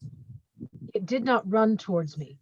It did not fly like a bird, nor did it walk like a beast. It was like a cloth in the breeze, but faster, predatory. What made you think it wanted your eyes? How do you know when a deer is about to run, or when food is no good, or what to do when you are paired with a woman? Instinct? She nods at him. I'm going to make sure that Whatever did this to you hurts no one else.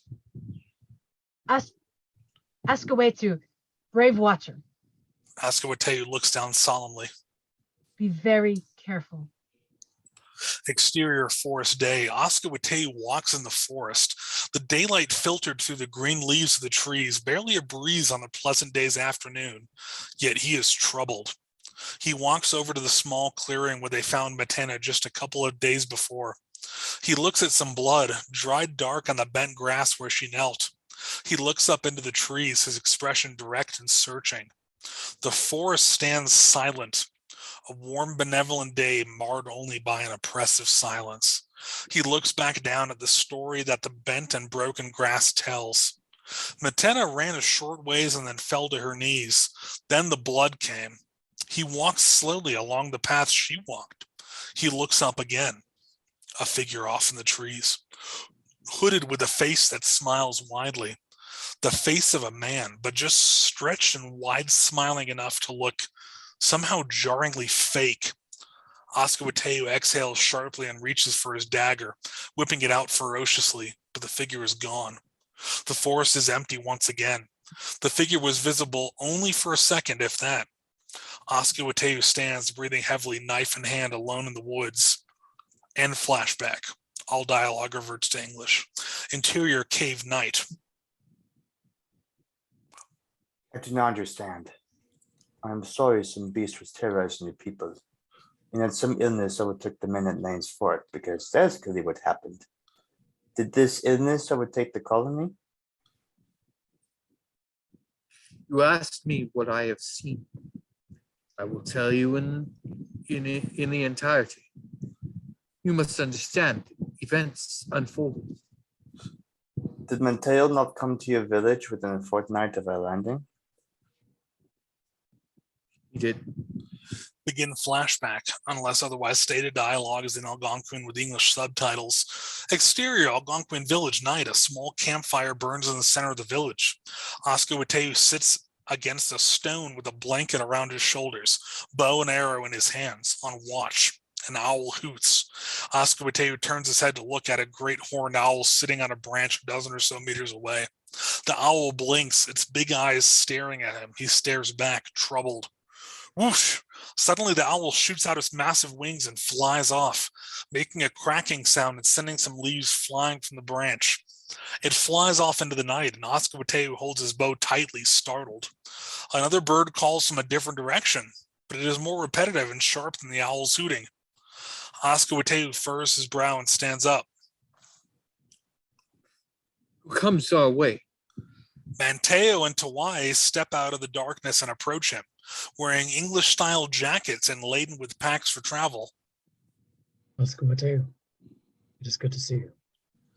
Exterior, Algonquin village morning. At the edge of the village, Askawateu works, stretching the skin of a deer onto a tanning rack to make leather. A Buxigan walks over to him. Quite the morning, don't you think? Why is that? Well, the English new pets came to tell us about their new colony here. And the Pamunkey girl is going back to her people today. You know you were wrong. About what? She has a strength in her, a calmness. She is grateful we came to help her. I do not think she will choose death over living with her family. Well, I hope you are right. And I hope this colony near our village does not lead to more Wendigos attacking our people. You know, I went back to where we found her. I think I saw something standing out in the trees. Askawateu's hair stands up on his arms, just talking about it. It was gone before I could pursue. I searched for it until nightfall. No tracks, no trace of it, but I saw something. You think you saw something? How many animals have you brought us? How many lost men and women have you found? If there was no trace, there was no thing. You use your eyes and hands well enough, better than most. Start using your mind, little cousin. He pats Oscoateo on the shoulder patronizingly and walks off. Oscoateo looks at his cousin with anger and frustration, then shakes his head and looks over at the rocky hill near the village. He sees the other elites of the tribe and Manteo and Tawai walking down the slope, their meeting concluded. End flashback. All dialogue reverts to English. Interior cave night. So your people were divided? Some thinking an evil spirit harmed that girl, while others thinking that one of the men left at the fort was responsible? That was more or less the case. And then Mateo brought you word of our colony. Yes. And then George Howe. Yes. I'm beginning to see the difficult position Mateo was put in. He chose that position. Did he? Begin flashback, unless otherwise stated. Dialogue is in Algonquin with English subtitles. Exterior Algonquin village day. Manteo stands looking at the horizon, studying the clouds to discern the day's likely weather, while Tawai adjusts the straps on his back. Oscoateu walks over carrying dried meats and full water skins. Grady, do you want to read for Tawai? I forget who's playing him. Sorry. Sure thing. Cool, thanks. You bet. Many thanks. You are a kind man, Oscoateo. Hospitality is the best of our ways. You are returning to the colony? We are going to a few of the villages south of here first, then back. Your travels? The three of them look over as an axe hits wood. Abuxagan chopping firewood. He looks at them with a dark expression as he readies the next piece of timber. Your cousin has an ill temper. Is he well? I think he's frightened as well as angry, given recent events. Does he think we are behind this madman from the fort? Or the girl who harmed herself? No. But he thinks your British friends are. Tawai looks down awkwardly. Manteo maintains strong eye contact. The Europeans are part of our world now. Best to be allies with them. Maybe what is best for our people and what is best for you are two different things. Manteo clenches his jaw angrily. We shall see. Indeed we shall. Exterior, dense forest day. A deer and her two young fawns drink water from a placid stream. Oscoateu slowly and powerfully pulls back his bowstring. Thwack! His arrow flies straight into the deer's neck, causing it to whip its head to the side and then collapse motionless. The two fawns sprint away in fear. Oscoateu circles the kill slowly, then goes over to it and hoists it onto his back. Exterior, forest clearing day. Oscoateu treks through the woods with his deer across his back. He hears ravens cawing off to his right. He stops and furrows his brow. Walking out into a clearing, he sees a half dozen of the jet black birds feasting on something. He drops the dead deer to the ground, wide-eyed, approaching the feeding frenzy. An animal is splayed out in the clearing, as though each individual organ and bone and muscle were unfurled and detached, like a dissection. The birds feast greedily on the easily accessible organs. After a moment of staring and confusion at the sight before him, Oscoateu steps forward and shouts, Be gone from here. The crows caw and scamper away into the air. He approaches the eerily sprawled out corpse and goes over to the skull. The eyes lie half-eaten below the exposed brain. The skull lies between them, clean and pale in the daylight. Oscoateu picks it up hesitantly. Exterior, Algonquin village, night. A bright bonfire blazes in the center of the village. The entire tribe is moving or sitting around it. Clearly a great meal has just been had, but there is a tension in the air. Before the bonfire, the deer skull sits, empty eye sockets staring. Chief Anawan sits across from it, staring back. Tala, Oscoateu, and three of the other elites stand around him. What do you make of the strange holes on the side of it? It is as nothing I have ever heard of or seen before. There is a commotion off towards the edge of the village. Those staring at the skull look up and over at the clamoring. Abuxagan and three others stride over, along with a girl, an angry energy coming from them. We should go back, make an example of his corpse, demand recompense from his people. What is this? What has happened? Where are the medicine workers? This girl has been hurt. Deborah steps out from among the riled up group, a black eye blooming on her face, her lip bleeding. Yet below the blood is a strong, defiant rage that has bubbled up like the water from a hot spring.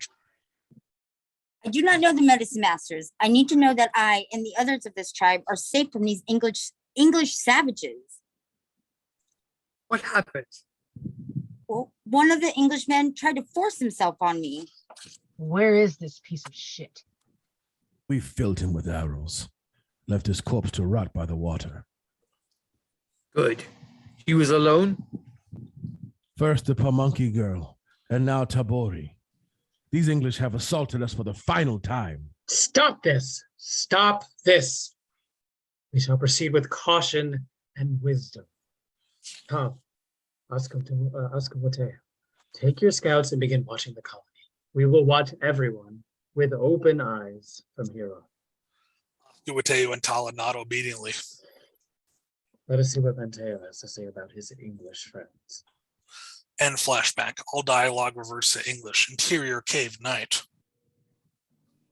Sure enough, Mateo came to us, as you know. You told them about what George did? About all of these evil happenings? I presume he was told. He spoke to the chief each time he came to us. Why would he not tell us? I still am unsure whether he was a wise man playing a slow game to foster peace between our people. John White nods at the description of the fallen man, agreeing with the idea. Or a fool who could not see that he was aiding our people's transgressors. When he came back to us after that journey, he said that he was treated differently because of the aid he provided us. I am sure that he was. He was a good man. He was a good, loyal man. I never said he was wicked. He had good intentions. He made that clear before the end. What happened after I left? He watched you. But meanwhile, we too were watched. Begin flashback, unless otherwise stated. Dialogue is in Algonquin with English subtitles. Exterior forest, late afternoon. Ascovotea walks through the forest expertly and routinely. He sees the faintest hint of movement far ahead in the trees. He stealthily draws his bow and advances. He is apprehensive. He knocks an arrow and begins pulling back as he steps forward slowly and quietly. He steadies his breathing and rounds a thick copse of trees, and Hassan, an Algonquin man in his mid-20s with close-shaven hair and a pair of long spiked piercings in his ears. Ah! Ascovotea lowers his bow and arrow with relief. Son, what are you doing out here? I thought you were you to be a wild boar. You frightened me. Wow. It's all right. What errand bring you out here? Getting over the shock of running into each other, the young man's expression hardens. Sarkar's son Kemi is missing. Exterior, Algonquin village, night. Mia Coda lights a torch and hands it to Ascovotea. Thank you, other one. Joelle, if you want to read from Mia Coda, we'd appreciate it. Sorry, I You're was in there. Watch well. Wait, how do you say that name again? I'm so sorry. Oh, you're good. It's Ascovotea. Ascovotea. That's what I thought. Thank you. Watch well, Ascovotea. My heart will break if that boy comes back without his eyes. They look over across the village and its bonfire. Near the fire, Sakari, a young woman in her early 20s, cries while two of her family members comfort her. I simply want to come back at all. Mia Coda sighs with despair. I'll search further tonight. The boy is only 6 years of age. He cannot have gone far. He could if something took him. Montage various. Oscar Wateu dashes up a rocky hill looking for signs. Oscar Wateu inspects the base of a tree for clues. Oscar Wateu stands in the moonlight atop a rocky hill looking out over the forest and sighing in frustration. Oscar Wateu moves through dense trees. Oscar Wateu, in a more sparse forest, curses quietly as his torch runs out of cloth to burn. Oscar Wateu climbs a rocky cliff a couple meters high to get a better vantage point. He looks at a higher ridge nearby and furrows his brow. Exterior forested slopes, night. Oscar Wateu walks in the moonlight looking around, searching. He sees the entrance to the very cave that he will sit in with John White in 3 years. He looks at the entrance with trepidation. He takes out the burned hilt of his torch, tears off a piece of his clothing, and wraps it around it haphazardly. He takes out a small piece of wood and scrapes it against the ridge wall a couple of times to produce a spark, and is able to light his makeshift torch. Interior cave night. Oscar Wateu walks in hesitantly. He looks at the wider area where later there will be a small fire pit and log benches. He goes further into the bare cave looking for anything. The darkness continues further in. I just lost myself. Oh, you're good, buddy. We're on page 63, about halfway through, where you call out for Keme. Kimmy! Silence. No, I lost. I actually literally just stated what you said. That's all. That's okay. So Oscar Wateu calls out for Kemi twice. Okay, I found 63. Yep, we're about to be on 64. I'll just read the bottom of the page. So, boom! A screeching swarm of bats. I found it. Okay. Oh, sweet. Keme! Boom! A screeching swarm of bats shoots out of the darkness and into the torch-illuminated part of the cavern. Oscar Wateu jumps back at the sudden assailing of noise and movement. The bat swarm floods out of the cave and into the moonlit night sky. Oscar Wateu breathes heavily. He puts a hand on his knee and bends over to catch his breath. Is my fate cursed? He shakes his head in frustration and turns to leave the cave, but he notices a small jagged line of darker darkness along the cave wall. Maybe a shadow his torch is casting, but it is so dark. He approaches it and crouches low to squeeze into the small opening. Interior cave, inner chamber, night. He comes into a smaller chamber of the room, roughly circular, and in the center of the room are 5 stacks of stones in various sizes, all spaced meticulously from each other. Oscar Wateu crouches low in curiosity, getting close to the small cairns and using the light of his torch to examine them. A layer of dust lies upon the small rocks. These have been here a long time.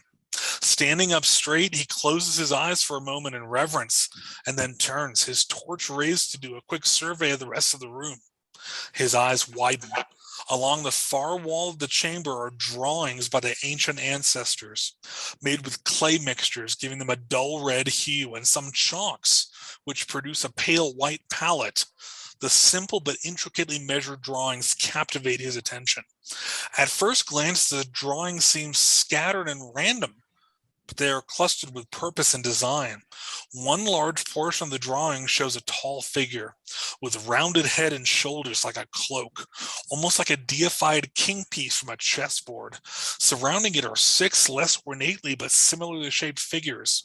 They are drawn in dark red. The king piece is an intricate mixture of red and white.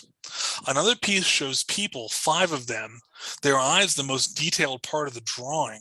Without pupils or coloring, it almost looks as if their eyes are gone. Another shows symbols for death and decay surrounding a spiral. A final one he focuses on shows a strange-looking figure with an antler skull for a head, apparently floating, arms raised, while strange objects surround it, orbs with long flowing tendrils of black. End flashback. Interior cave night.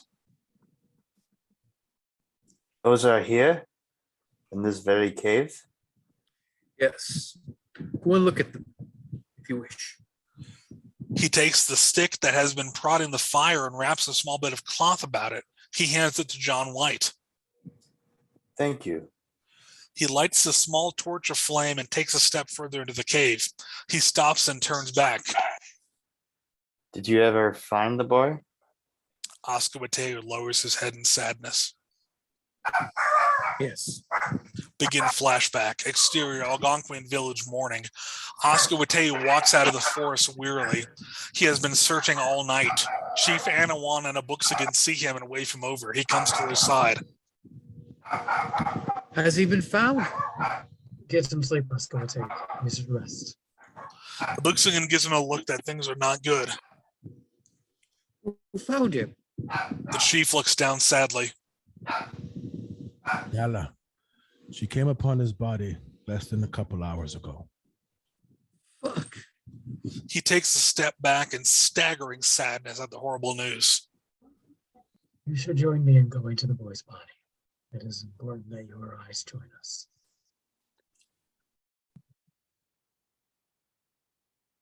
Why? Exterior forest clearing day.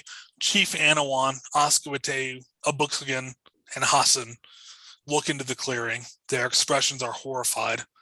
Hassan can't take it. He leans over and vomits. The body of the young boy is splayed out and dissected. Organs, bones, muscles, skin, just like the deer Oscar Mateo found days before. Why? Why? The chief shakes his head and begins to weep silently.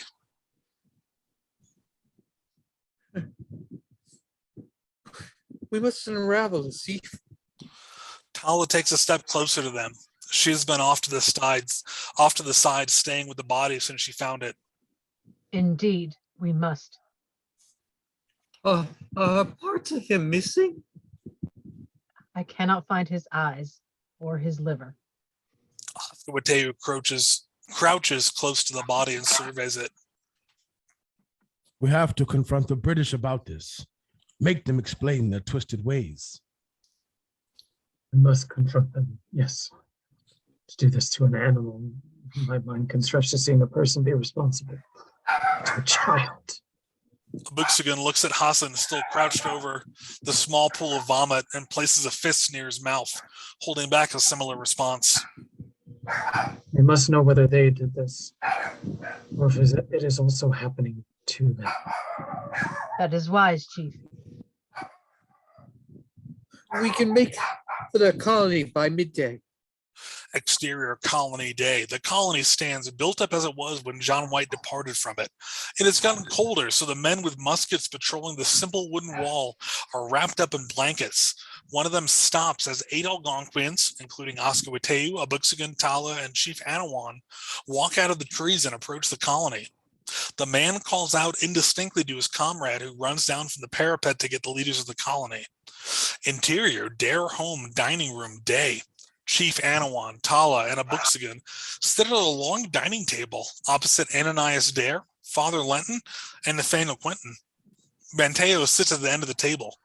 Along the walls stand Deacon Weatherby, Dryden, Tawai, and Oscar Mateo, along with 2 of the other Algonquins and 2 other colonists. Eleanor Dare sits in the corner with baby Virginia on her lap. This all seems quite... Fetch. Difficult to believe. They're having a hard time. They say they do not believe us, Chief. Mateo shoots Oscar Mateo a frustrated, angry look. What reason besides truth would bring us to your table like this?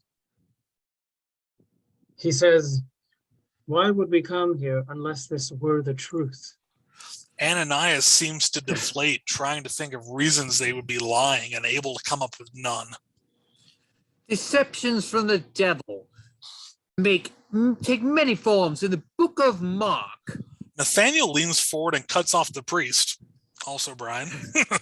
The skeletons at the old fort was laid out with arms outstretched. Is this not the same way you found the mutilated animal and the boy from our tribe? Mateo opens his mouth to translate, but Oscar Mateo simply answers the question. Similar, but not the same. The 2 that we found had their bones and muscles detached at each juncture. I cannot think of any reason to do this. Strange. So something is out there. Are we in danger? The Lord has blessed. Something killed the men at the fort and a young boy of their own. We need to determine what is doing this and how to protect ourselves. You really think it could be some kind of evil spirit? Don't be ridiculous, Mr. Dare. In the writings of Paul the Apostle, Ascoateu clears his throat loudly, ending the meandering conversation.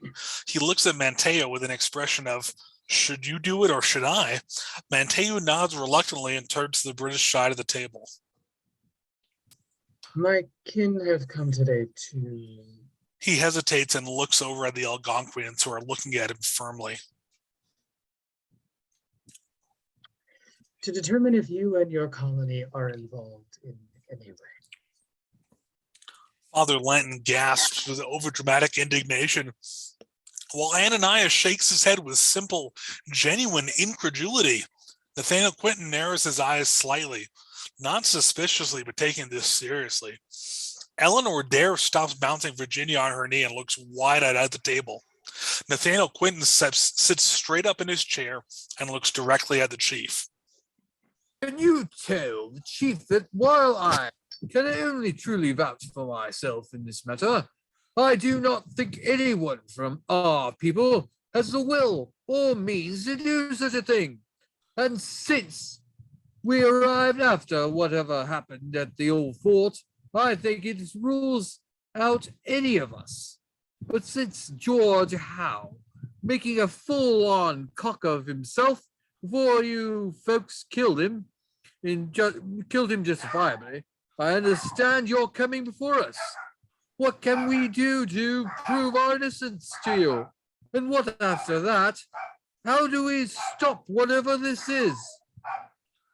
Mr. Quinton says that, well, he can only in truth. He is being sincere. He wants to help us and stop these monstrosities. Why bring me to the table if you're going to translate for us? You are here to play diplomacy games. I am here to stop a threat. Enough. Oscar Wate, is this man sincere? The chief and Nathaniel's eye contact does more to answer than Oscar Wateu's insight. He is. He also points out correctly that whatever happened to the men at Fort occurred before these colonists came to our lands. Very well. Tell them we wish to perform a ritual ceremony to ward off the evil that is transpiring, and that the guard around this colony should be doubled, at least. We need to trade with them for guns, for defense. And we ask for their priest's help in their ceremony at the new moon. Manteo looks at the chief with a sorrow in his eyes. Tell them. Very well. He turns to the British and tries to be serious and solemn. The chief asks that we work together to combat this evil. Nathaniel nods nobly. Ananias Dare looks amenable.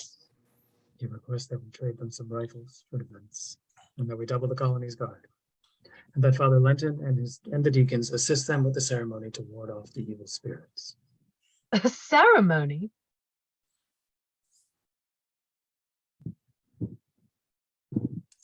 I think Brian is Nathaniel. Yeah. Oh no, something happened weird. Oh, What? you're good, man. No worries. No, something weird happened on the screen, so I'm like, that's weird. Oh, we're at the bottom of page 71. Okay. Eleanor Dare just said a ceremony. Okay, okay. I am not sure what a ceremony will accomplish. Rifles are, well, we are not many to begin with. My civil ordinance, I can only participate in ceremonies ordained by the Church of Jesus Christ. Manteo turns to translate to the chief, but the chief can see from body language that already there's discord rising among them. What are the reservations? Many. Let me entreat with them. Eleanor Dare holds baby Virginia while she looks at the group arguing. Multiple people speaking at once. She looks troubled and frightened at what will come of this. Exterior, Algonquin village, morning. Oscar Wateu sits near the fire looking troubled. A Buxigan comes and sits down near him. He offers Oscar Wateu a strip of dried meat. Oscar Wateu takes it sulkingly. Fuck those pale usurpers. Right, little cousin. The hell happened? We're on page 72. No, something weird happened on my screen. Oh, yeah, you're good, Brian. Okay, what was it? Where are we at? A Buxigan just said, fuck those pale usurpers, right, little cousin? Okay, I found it. Their scorn and apathy is not the only person. It's not the only reason. The sky of my mind is dark today. What else troubles you? I fear that a ceremony will not ward off this evil. You do not trust the chief and the elders? It is not that. There is much in the world that is beyond me. I am not conceited nor foolish, but this has the stink of something real. Something we must take different steps to combat. I say, if it is of the spirit world, the ritual will protect us. And if it is of our world, then arrows and strength will protect us. Either way, we are protected. I wish I shared your confidence. Yeah. Well. He narrows his eyes and looks off in the distance. I can be wrong. And these pale fuckers always find a way to ruin things. I like this line. A Buxigan nods out to what he's looking at. Oscar Wateu turns and sees Nathaniel Quinton and Dryden trudging out of the forest towards the village. Oscar Wateu stands surprised. A Buxigan does the same, but with the slow and angry energy of a man about to get into a brawl. Nathaniel Quinton waves his hand in a peaceful, amicable gesture. Exterior, Algonquin village, day. Tala examines a British musket. Dryden and Quinton sit by the fire, their shoes off and their red, dirty feet stretched outward, trying to relax tense muscles. Chief Anawan sits nearby, an angry Abuxigan by his side. Oscar Wateu walks over and hands the two British men some water skins and some apples. What is going on? No, I just got a weird. Somehow I hit a button and I don't know why. Oh no. Do you need me to resend the script, Brian? Yeah. Yeah. This thing. You're good. Let me re-email it to you real quick and we can continue on. Okay, I'm sorry. No, you're good. Remind me of the first couple letters of your email address so I can find it real quick. What page were we on? We are 76? we are at the bottom of 73. Okay. Oh, did we lose Brian? It looks like we lost Brian. Left. I've been paying attention. It said he left the meeting. Oh, here he's back. Okay, we're good. Sorry, guys.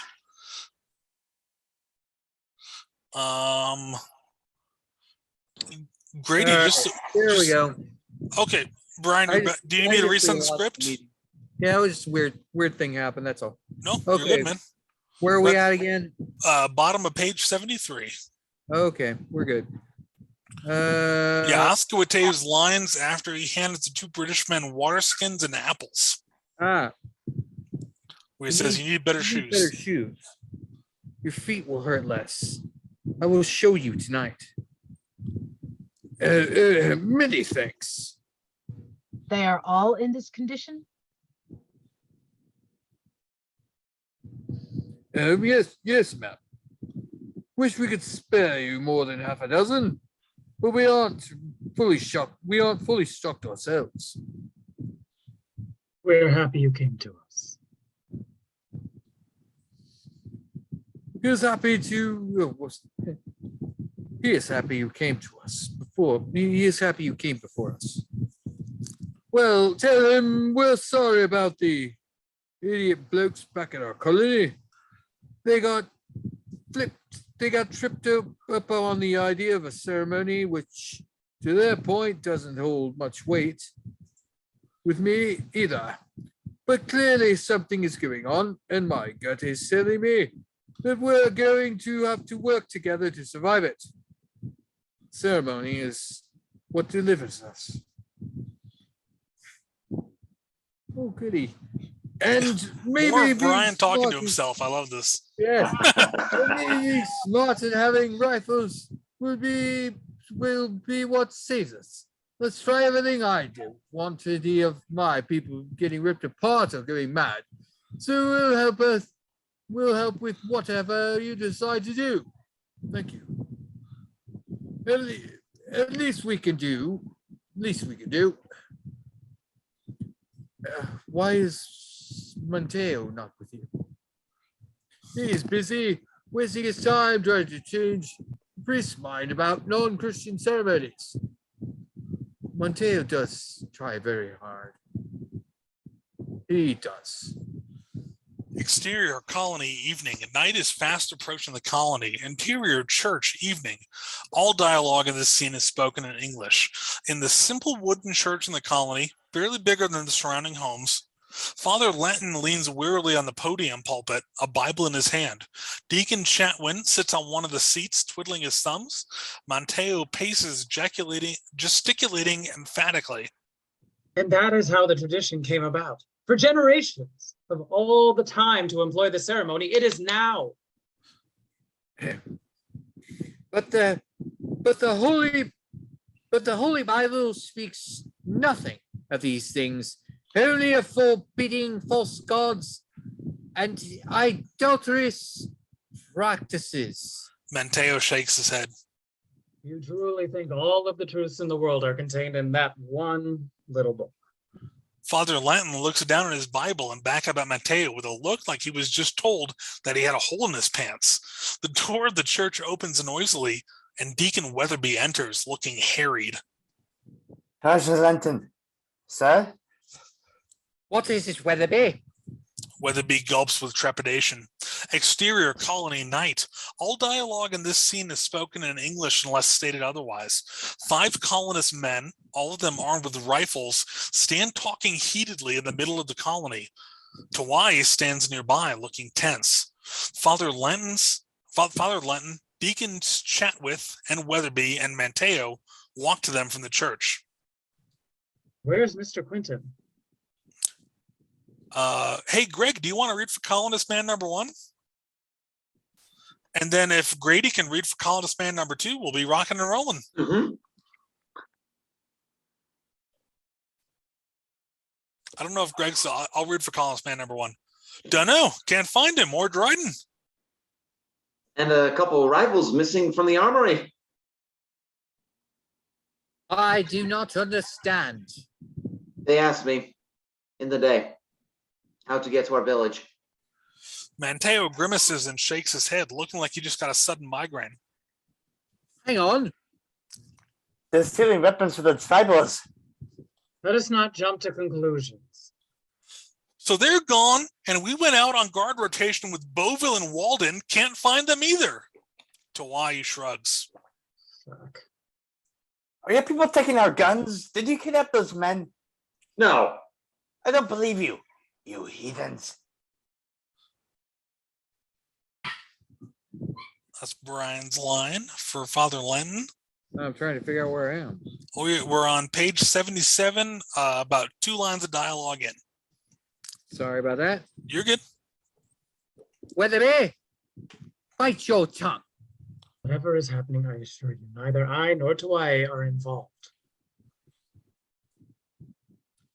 We need to stay calm. We should have more guards out tonight. That way, whatever is happening, we are prepared. We will have our guards, have more guards tonight. No one alone, at least 2 together at all times. Go wake our men, wake more men. Colonist man number 1 nods and runs off. I must go and pray, Weatherby. Tatwin, come with me. Hawaii walks over to Manteo. That little shit has the gall to question us. Stop. We have to figure out what is happening. Grab your weapons. We will join the guards tonight. You do as you wish. I'm finished placating these pale monsters. Hawaii turns and walks away angrily. Manteo looks troubled. Exterior field near the colony, morning. The horizon in the east is growing pale. Morning approaches. Hawaii, laden for travel, walks away from the colony. Manteo runs out from the colony wall after him. Tawai! Tawai! Tawai Sorry, my groans. dog. Oh, you're good. Tawai groans and stops his purposeful march. Manteo catches up to him, grabs him by the shoulder, and turns him around. Do not do this. Why not? Why not forsake these ungrateful, impetuous, wrathful fools? They are nothing but a threat to us. They are imperfect, yes, but we must work together with them. We must become amongst them to unite our people. You labor not to unite us, but to become one of them. You are no longer of your tribe. Have you chosen a Christian name yet? Manteo raises his fist but stops himself. I am trying to keep us all safe, protected. A noble intention to be sure, Manteo. And for a long time I watched, waiting to see your wisdom revealed into your works, but I have come to the sad conclusion that you are a fool. Manteo looks cut to the core by Tawai's sincere, emotionless words. To tame a wolf instead of slaying it is prudent, but trying to keep a snake as a pet is lunacy. Tawai turns and continues walking away from the colony. Manteo stands like he has been frozen by the words. A tear falls down his face. Interior church day. All dialogue is spoken in English unless otherwise stated. Deacon Weatherby slips into the church quietly. Father Lenton, Ananias Dare, Deacon Chatwin, Eleanor Dare, and a half a dozen other colonists sit holding quiet and tense congress. Weatherby, Hawaii left. Manteo is still staying out in the fields. Ananias shakes his head with relief. It is good that Manteo is still loyal. Do we know that to be true? I watched him stand looking after his departed companion for a long while. Why do that if he's being betrayed? We should just talk to Montage, not jump to conclusions. young Weatherby brings up a prudent point. Montail and the younger one have not been upfront with us. They speak in their savage tongue. They try to get us to practice pagan rituals with them. We have to remind ourselves of the spiritual warfare that is around us. We cannot lose sight of that. And Beauville and Walden are still missing. Aye. I bet you the Indians took them, trying to whittle us down while they pretend to be our allies. Well, I don't. I bet if we storm their village, we'll find Beauville and Walden. Their corpses, more like. The other colonists begin shouting angrily, riled up. Father Lenton stands placidly in the din with his Bible, like he's waiting for someone's long yawn to end. Eleanor Dare bites her lip nervously. Ananias Dare is the only one to stand up and try to oppose the rising ire. Boom! The door crashes open. Manteo enters, looking fiercely strong physically, but his face is weary. His eyes are red from tears at his friend's departure. The church falls silent. The Wyatt has left. What has transpired here? Have more gone missing? The colonists all look around awkwardly. Ananias begins to speak up. There are doubts about Minnie. Why do you ask if anyone has gone missing, Monteo? Manteo shrugs. 2 men are already missing. Is that I need to take more? Of what do you speak? Enough. We must do this with purpose and organization, not as a mob, but as a British colony. More importantly, as a Christian settlement. What do we do? Nathaniel and Dryden are not even back yet. We follow the precedent set by our great empire. We proceed with a show of force and authority, and nothing less. Monteo, I must order you arrested, lest you forewarn your people. He nods at the angrier colonists who, after a moment of confused hesitation, walk towards Manteo. Hold on a minute. Wait. Back away from me. This is madness. Exterior, field near the colony, day. Nathaniel and Dryden walk towards the colony with Oskalwateu. Exterior, colony, day. Manteo backs away from the church, hands raised. The mob follows. Have you all lost your minds? Hey then! Savage! That's You're how under arrest. poor guy. Exterior, field near the colony, day. Nathaniel, Dryden, and Oskalwateu start running towards the colony now they can hear the shouting. Yes. Exterior, colony, day. The mob continues moving towards Manteo. For everything I've done for you. After all the help I have. A colonist man tries to grab Manteo. Manteo hisses his hands away and pushes him back. Stop him! Boom! A shot rings out. Manteo staggers back, blood erupting from his chest. His eyes widen. Smoke billows from the muzzle of the pistol in Deacon Weatherby's My God, hand. that's messed up. Well, what was that? I said, my God, that's messed up. Yo, yeah, it's fucked up as shit. Like, He looks into Manteo's eyes as the Algonquin man's expression turns from shock to rage. He shoots again and it hits Manteo in the forehead. He drops to the ground, dead. Exterior, field near the colony, day. Oskalwateu stops dead in his tracks. He sees Manteo on the ground. Dryden keeps running towards the commotion. Nathaniel stops and looks at Oskalwateu. No. Oh, I guess that's you and you. I will. Yikes. Sorry. I can't speak twice at the same time. I know, right? My bad. I will get this under control. I will. I promise you. I will.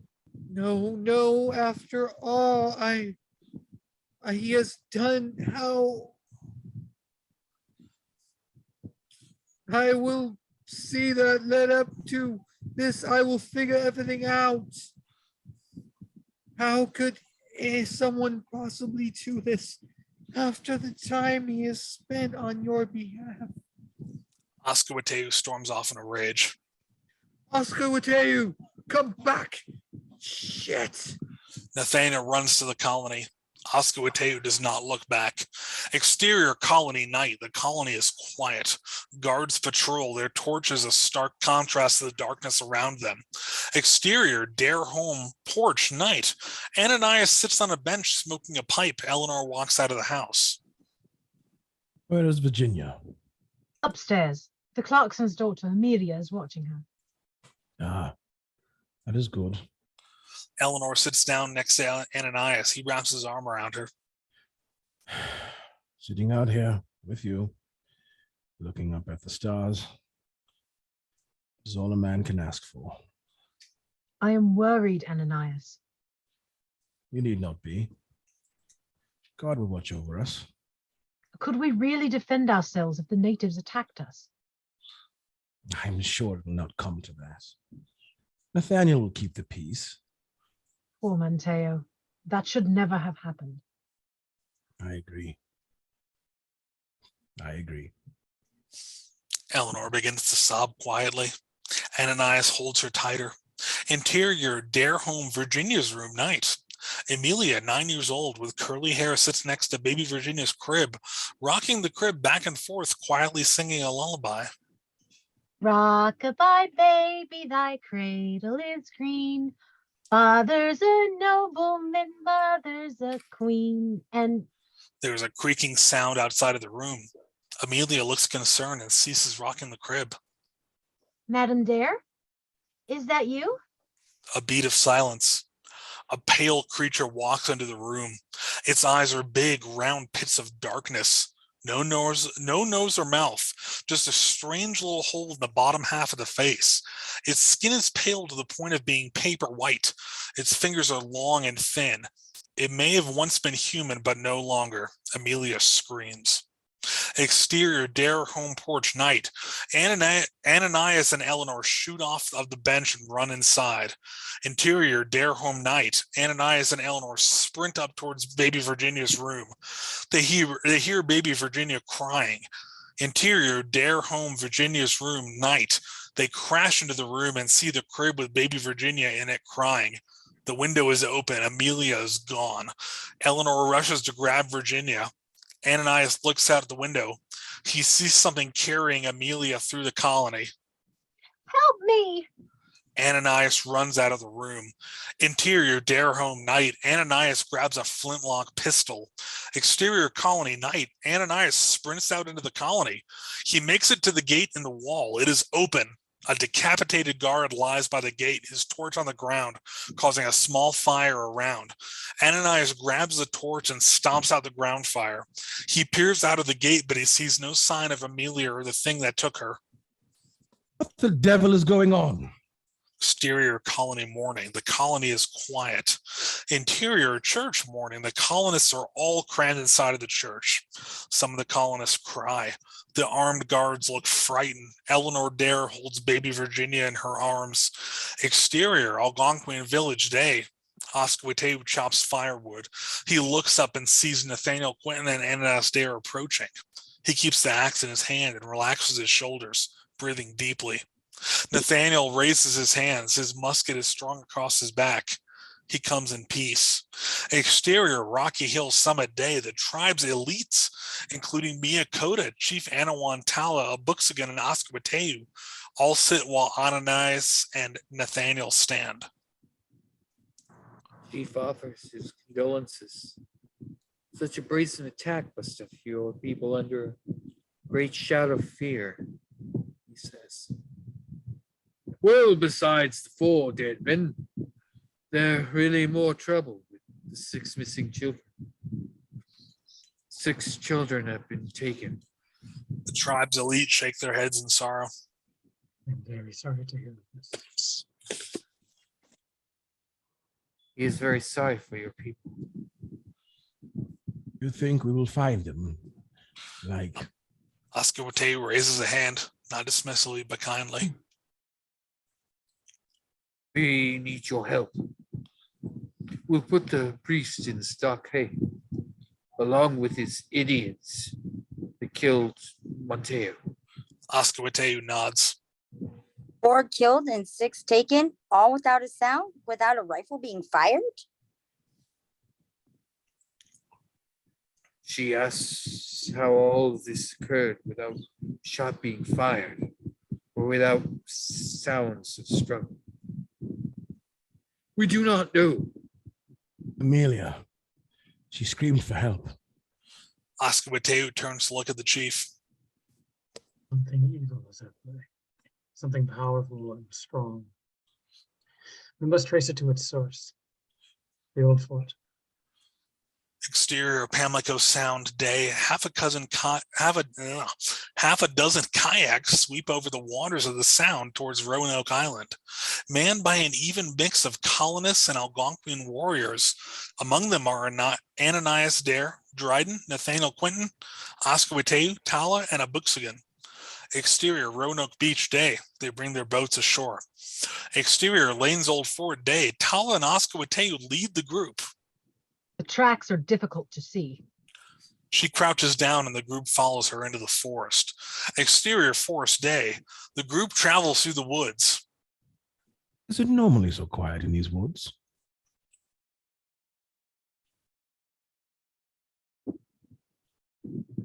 Okay.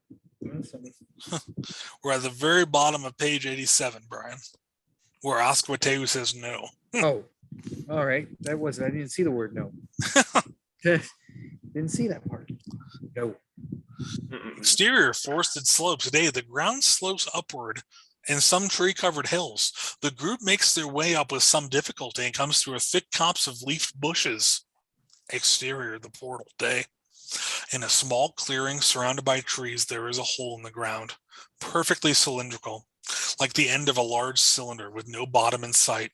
It is definitely not natural. Surrounding it are 5 skeletons, sprawled out like the Vitruvian Man, forming a pentagon centered on the portal. The group gasped at what they are seeing. Shock, wonder, horror. What is this? Nothing like I have ever seen. Tala goes close to the portal and looks down with trepidation. I cannot fathom how far down it goes. I do not understand. What is this thing? A gaggle of birds flies suddenly out of the nearby trees. The group falls quiet. They look around, rifles and bows raised and ready for something to approach.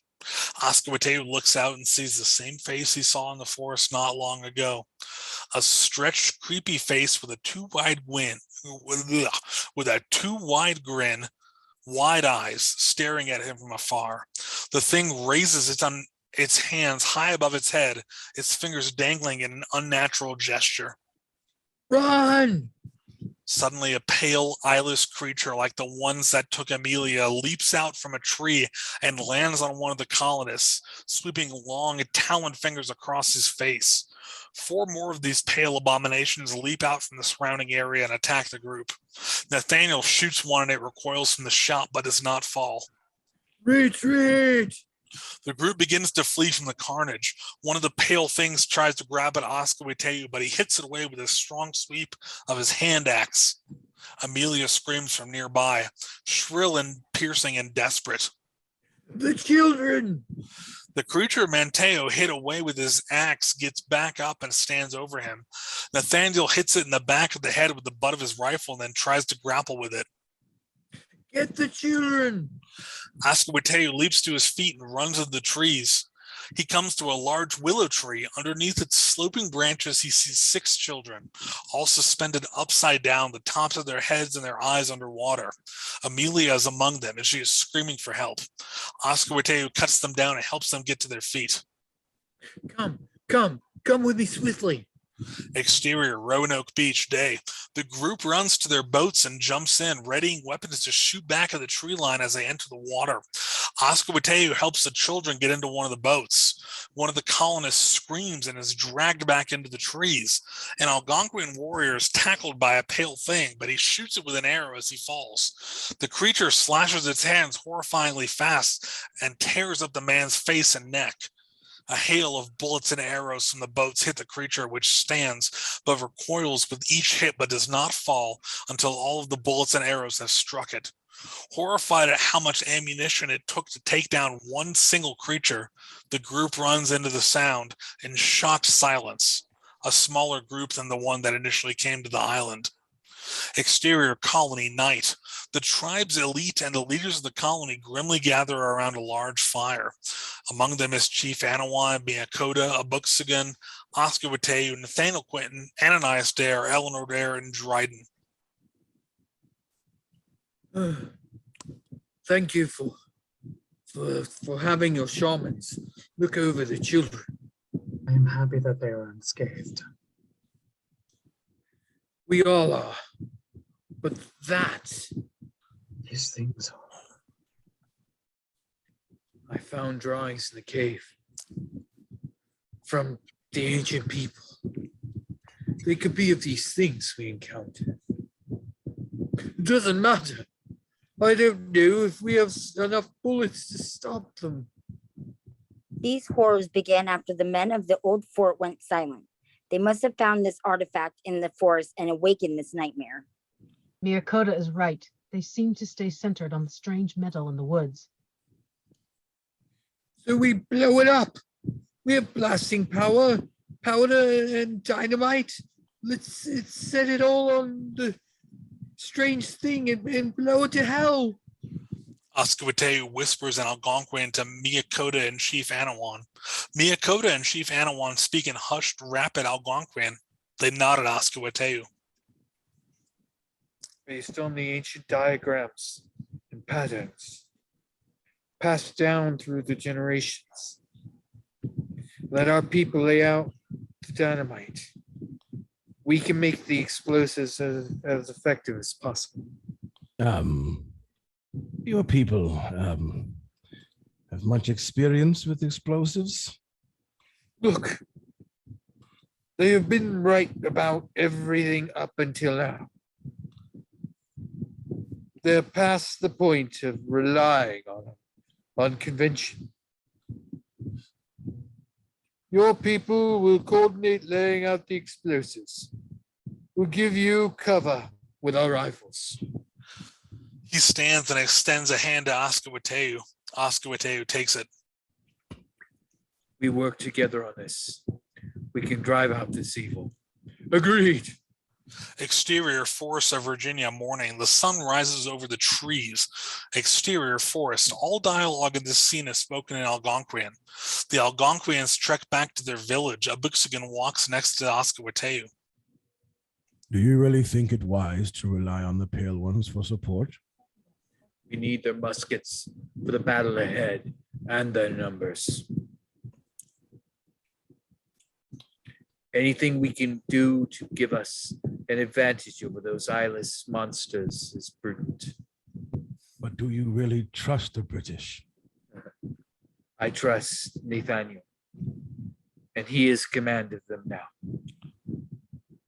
He does seem to be straightforward and genuine. He is. As long as he is in charge, the columns will have our backs. I am confident of that. Interior stockade day. Father Lenton and the two deacons are shackled in a small cell. Nathaniel Quinton stands outside of the cell eating an apple. A couple of colonist men are removing crates of dynamite from the stockade. And we get another scene where Brian gets to talk to himself. Yay! You are going to do what? You heard what I said. We're going to take these demons on with the help of the Algonquin tribe. That's why you three are staying in a cell, so you don't cause any more trouble.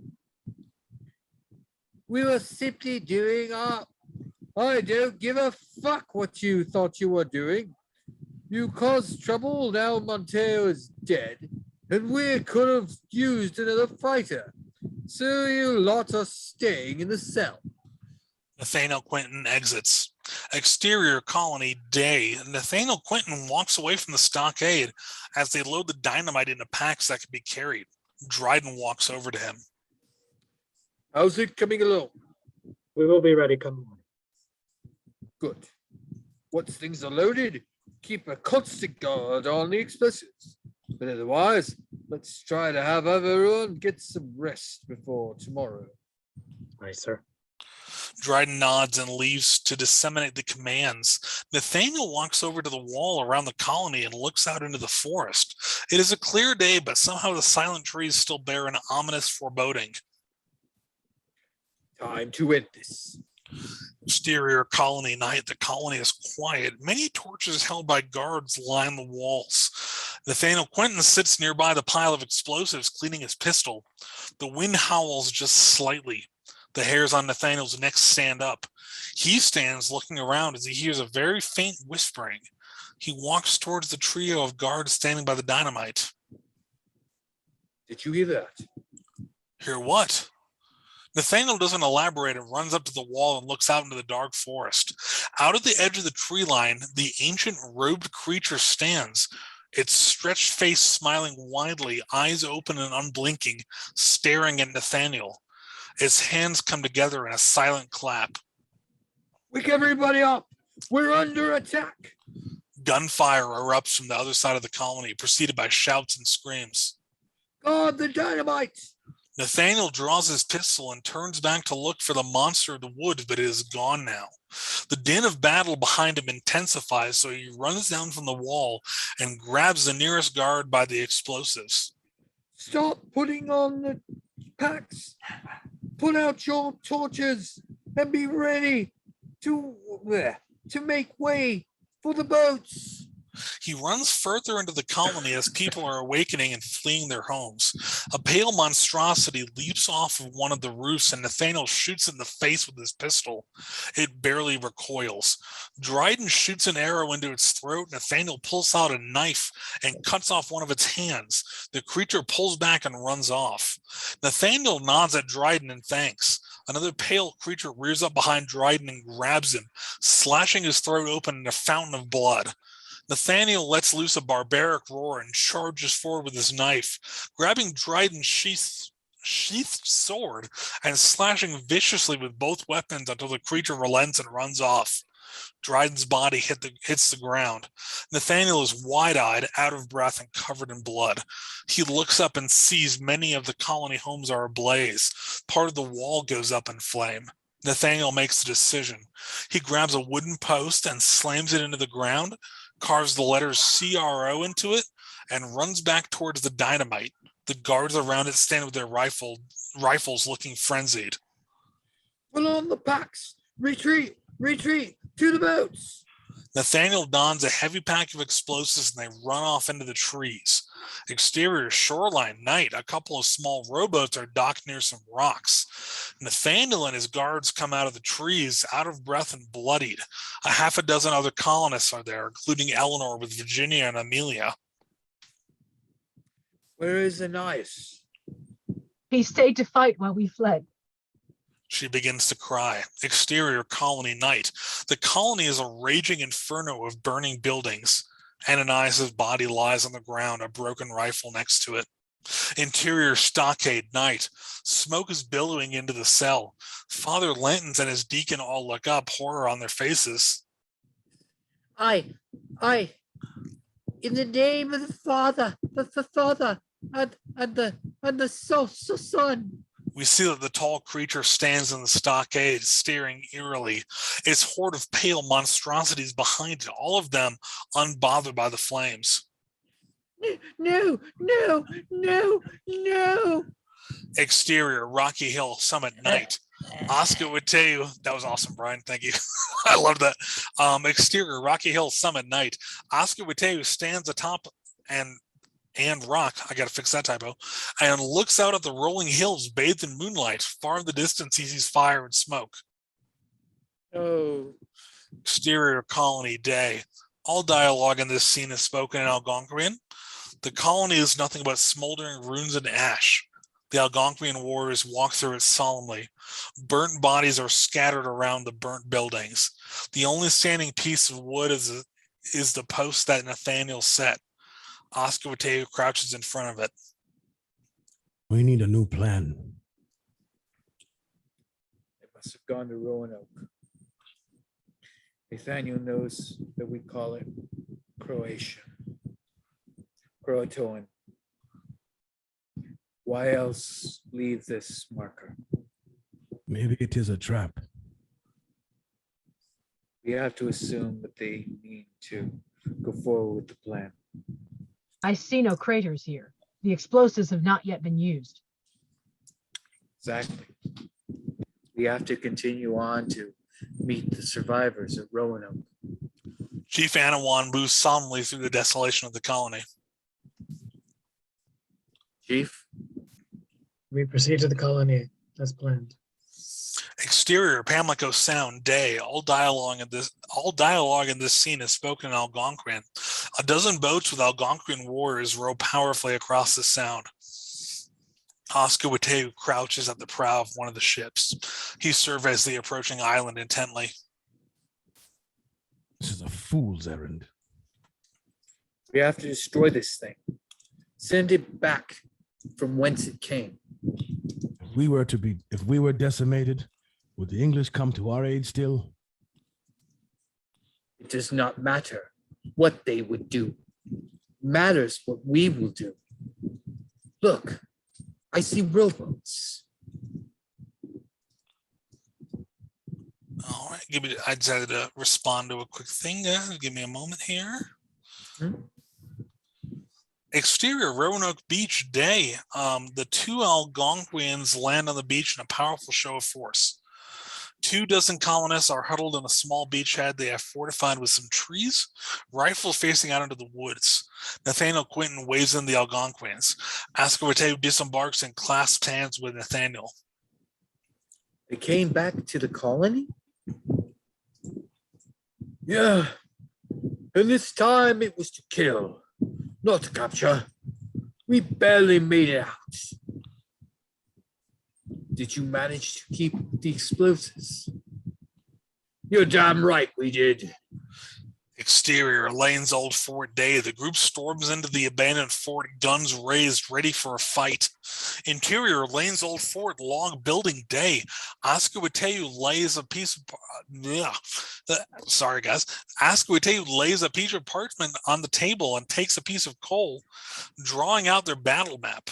Tala, Abuxagan, and Nathaniel surround him. He marks the portal at the center with a circle with an X through it. He dictates the plan as he draws. Real quick, since Robert had to bow out, Grady, can you take over for any more lines from Chief Anawan, or let me look at who else he was playing, or Manteo's dead. Any more lines from Chief Anawan will be Grady, if that's cool. So That'll work. much appreciated. Thank you. I'll let Brian continue with Oscar Mateo's dialogue. Thank you, guys. And talking to myself. Yeah, it's so great. We will storm the hill, the portal, with the bulk of your forces. We place half of the charges right atop the portal, and the rest around the base of the hill to collapse it. Now we'll have to dig it in at least 3 meters into the side of the ground to place the charges. So the digging the crews will get that done, while the rest of us cover them. Once bullets are expended, we will switch to arrows and blades. We should all be close to. Sound off when ready, and light the fuses at the same time. Let's put this evil into the ground. A shout of cheers and agreement go up. The group is ready for battle. Exterior, Lane's old Fort Day. Eleanor Dare and 2 other colonist women stand near the open blacksmith's workplace. The surviving children of the colony huddled around them. Nathaniel approaches and beckons for Eleanor to come speak with him. You'll stay back here and guard the children while we press on. He hands her a flintlock pistol, a satchel with some bullets, and a long knife. I wish I had more to give you, but we'll need as much as we can bring for the fight ahead. I understand. Try to stay hidden. Keep the children quiet. Hide back here. Hide back near the boats in case you need to escape. I should come with you. Amelia and Andrew are 11. They can take care of the younger children. I need to avenge Ananias. They took my husband from me. They took my daughter's father away. Eleanor, I need you to make sure the children get out of this alive. Believe me, I'll fight for Ananias and Dryden and all the rest of these foul things of slaughter. Eleanor clenches her jaw, eyes tearing up, but finally she nods. I'll see you soon, mister. He turns and walks back towards the log cabin. Eleanor looks down at the pistol in her hands. Exterior, Forest Day, the band of warriors walks cautiously through the trees, weapons at the ready. Abuxigan looks grim. Oscar Watay was on edge. Nathaniel Quentin's eyes are alert and darting to and fro. Tala's nostrils flare angrily. She is ready for a fight. Exterior, the hill day. The group comes upon the hill with the portal lies. All right, let's move. The group splits off into 4 groups, the main one led by Nathaniel, and 3 digging groups, each led by Oscar Wateu, Abuxigan, and Tala. They run in low crouches to their position. Colonists and Algonquin warriors pull out shovels and other digging implements and begin digging powerfully into the side of the hill. Exterior, the portal day. Nathaniel and his main fighting group crest the top of the hill and comes to the portal itself. The skeletons are gone now. Just the ominous drop in the darkness of the portal remains. Follow, point cover. Let's be ready. One of the colonists at the far edge of the perimeter raises his rifle. He looks into the trees and sees what looks like a skeleton sprinting towards them, but from afar. What in God's name is that? Suddenly, the man's face explodes in a bloody mess as one of the chalk white abominations comes from seemingly nowhere and slaughters him. We're under attack. A volley of muskets fire.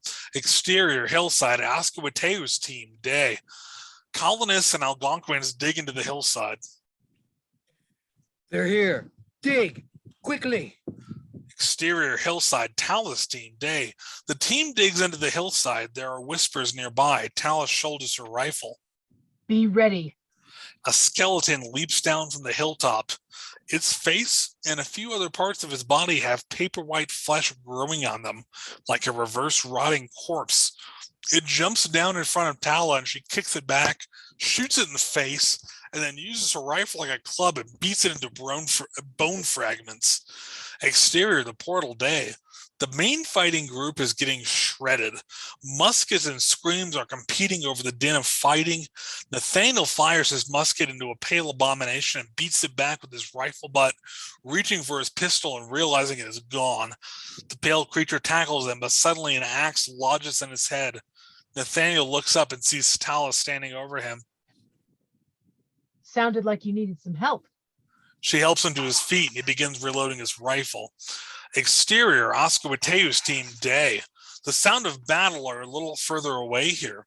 The digging is coming along well. Whispers reach Oscar Mateu's ears.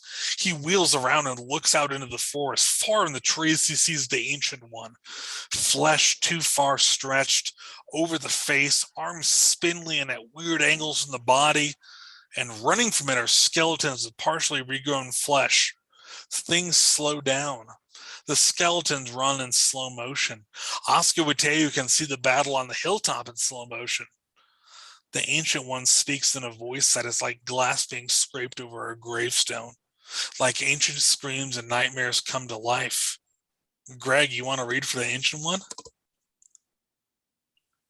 Yeah, okay. Sweet. Sure.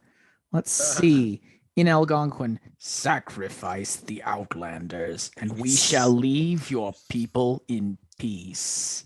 A beat. Would you not do the would they not do the same to you to save themselves? Another beat. Oscar Mateu exhales and steadies his visage defiantly.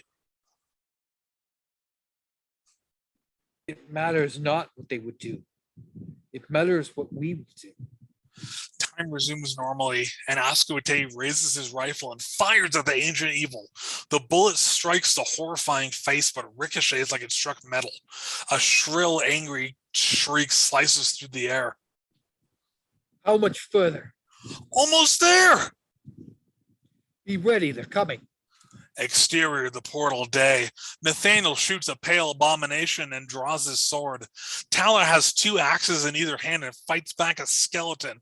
Around them, their fighting group is getting decimated by the horrifying creatures. A whistle goes up. That's my group. Exterior, hillside, Oscar Mateu's team. Oscar Mateu cuts down a skeleton. That's Tala's team. We're ready too. Oscar Mateu makes a wolf call. Exterior, the portal day, they hear the wolf call. One more. He turns and a pale abomination slashes his face. He falls to his knees with 3 deep gashes in it. Tala roars in battle rage and throws one of her axes into the creature's face. It recoils, but only slightly, and she charges forward and hacks it down viciously. Nathaniel crawls, shaking to the fuse of the explosives near the hole of the portal and tries to light it. It is difficult with his hands covered in his own blood. Tala gets up. We need to wait for a Buxigan. We might not have time. Exterior, hillside, a Buxigan's team day. Most of a Buxigan's team is dead. He fights with a skeleton while a colonist and an Algonquin warrior dig in desperately.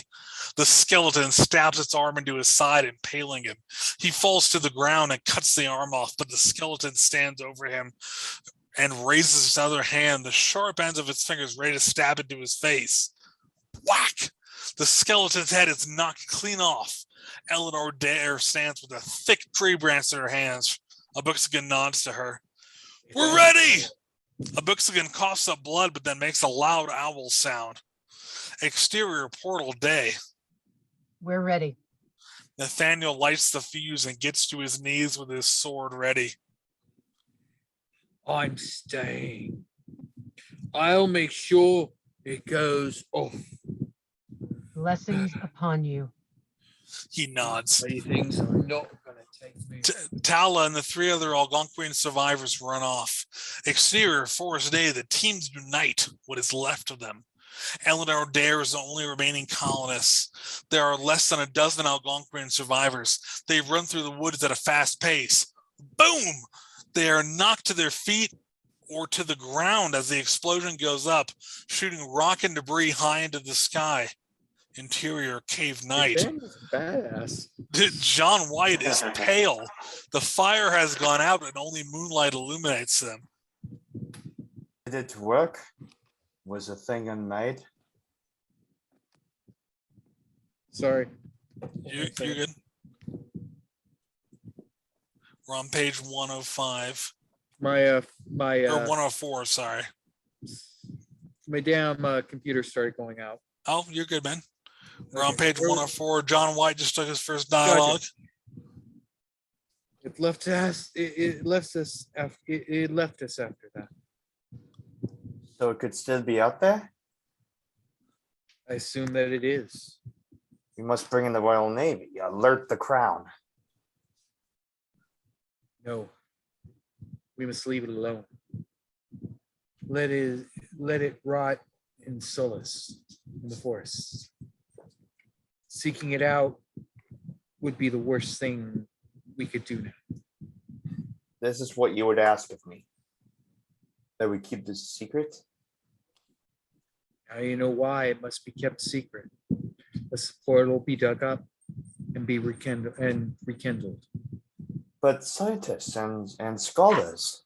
Ascawate holds up his hand. The risk is too great. If Aqua Skagak happened over a silver cup. John White looks down and thinks on it. You're right. You're right. Take me to my daughter Eleanor and to Virginia. This I can do. Well, let's just go. I must finish the story before we go. Begin flashback, exterior forest day. The fighting group gets up after being knocked to the ground by the explosion. A Buxigan turns to Eleanor. Thank you. Thank you for saving me in the fight. Thank you for fighting with us. She sways slightly. Where are... Oh, that's not me. Where are the children? Safe. I had them begin rowing into the sound. I knew you would need everyone for the fight. She removes her jacket and we see that she's bleeding heavily from an injury to her abdomen. She falls to her knees and Ascawate and a Buxigan rush over to her. She coughs off blood. She is hurt. Keep the children safe. Hang on. Stay with us, Ellen. Promise me you will keep them safe.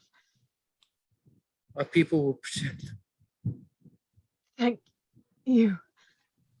The life leaves Eleanor's eyes. End flashback. Exterior gravesite morning. A small clearing with a simple small wooden cross in it. The early morning dew and mist give the clearing a cold stillness. Ascawate stands behind John White. We buried the bodies in accordance with your customs. Tears stream down John White's face. Thank you. Ascawate looks down respectfully. John White weeps in grief. His sobs settle. Come, I would show you something to lift your spirits. Exterior tribal village morning. John White is led to the edge of a tribal village. Tribes people are beginning their day. Children are running around and playing. Ascawate gestures towards the children. A number of them are the children from the colony, but slightly older. Among them is a 3-year-old Virginia running around with the others. Virginia. Yes, she is well. She plays well with the others. It speaks quite well for her age. Can I go and see her? Ascawate shakes his head. This is all I can give you. We must keep it secret. Let someone go looking in the deep, dark places of the woods for the thing that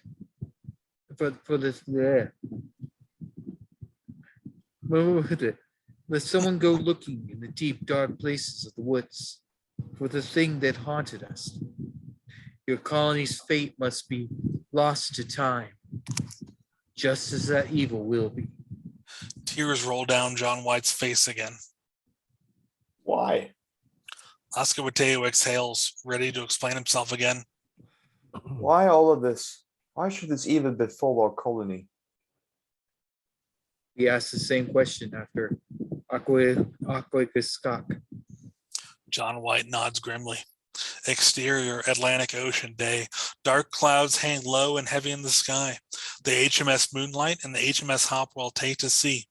John White stands on the deck of the Moonlight. He looks back at the dark shores of the New World. The end. I have a suggestion for you, Josh. Yes, I want feedback from everyone. Thank you so much for your performances. This was amazing. Thank you. You're welcome. By the way, hated talking to myself. That sucks. I got one little. Well, We all enjoyed it, Brian. So there you No, go. it was fun, Well, man. It was fun. it was almost like going through multiple personalities. It was like, oh crap, what was It's like Split. It's like Split. Exactly. Okay, No, it was I great. have a suggestion. It's an interesting idea.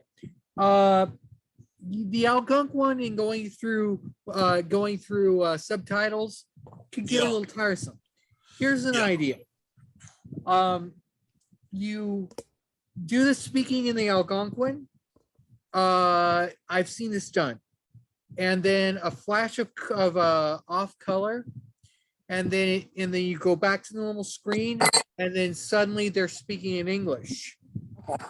Oh, okay. So for the audience to just like, Yeah. yeah, okay. So I the see what you audience mean. is aware they're speaking in Algonquin, but it transfers into English. Yeah, the weird position I find myself in is that from all the research I've done for this screenplay is that So that's Dude, what we have dude. with that's what we have with Josh. what was that, Joelle? Oh, sorry, Josh. I was Oh, talking. to you're her. good, no I worries. just thought it was from you. I was like, she was like, yeah. She's all. She's all. What Yeah, did you do? Josh. I need a second. Sorry. You're good. No, Okay.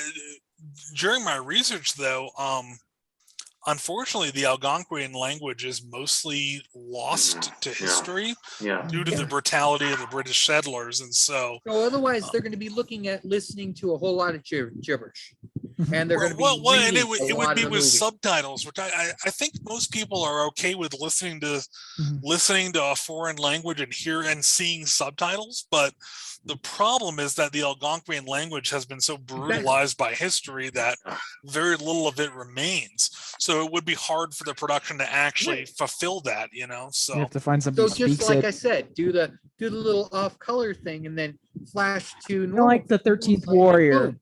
They're speaking English, but the audience is aware they're speaking Algonquin. Yeah. correct. Yeah, that might be Yeah, what we have to 13th do Warrior eventually. effect. Yeah.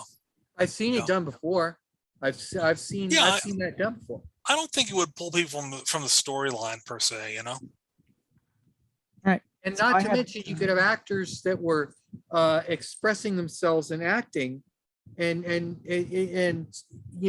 especially some of the more dramatic scenes, and they're speaking English, so it would make sense. True. It would give the actors more range to express themselves. You're right. Yeah. Mhm. Greg, what were you saying? Sorry. So I have my one thing I'll say, and it's a relatively easy fix in the script, and it's just one little historical inaccuracy, little bit of nerd moment here. Dynamite wasn't invented till 1867 by Alfred Nobel, so you can just swap that to like powder kegs. Yeah. Okay. Yeah.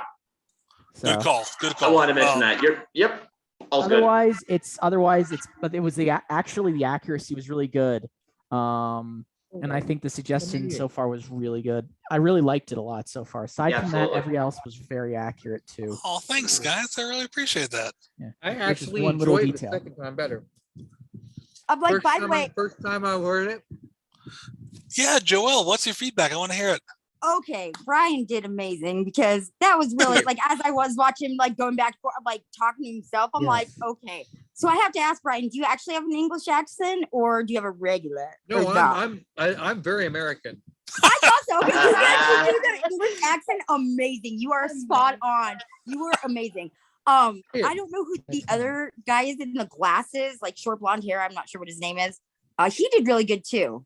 Oh yes, Robert. Robert's he had to leave early. He had to leave at 8:30 California time for a thing. But Yeah, Robert's a great actor. Him and his husband produce a show called Demon Hunter. That's really cool. So Oh, check it out on YouTube. Yeah, they're awesome. And this guy right here. I'm like, he's on my screen right now. Grady. No, Grady. yeah, is who I'm Grady talking about. knocked it out of the park. Uh-oh. Grady killed it as the Fort man. Honestly, Paul, you were amazing as the books again. Well, okay, Rhonda you know what was even knocked it better? out of the Like, park. Drew knocked it out of the park. Who You was all the were black amazing. gentleman that was doing the I was gonna say who you're was the black you're- gentleman that was doing the Native American? He was It's a cool very story, good. Yeah, Paul is the books again. Yep. You rocked that Really character, good. man. Liked That it. was Yeah. fucking solid. Ah, And my cousin Drew killed it as John White. Shout out to him. And this was kind of last minute. Like I think you told me like earlier today. I was like, yeah, I guess I'll do it. Yeah, Oh no, my God. yeah, Drew, you had a couple minor roles, and then Oh, like by the 5 way- minutes beforehand, I was like, "You're the lead now. Have Oh, fun." okay. That was extremely interesting.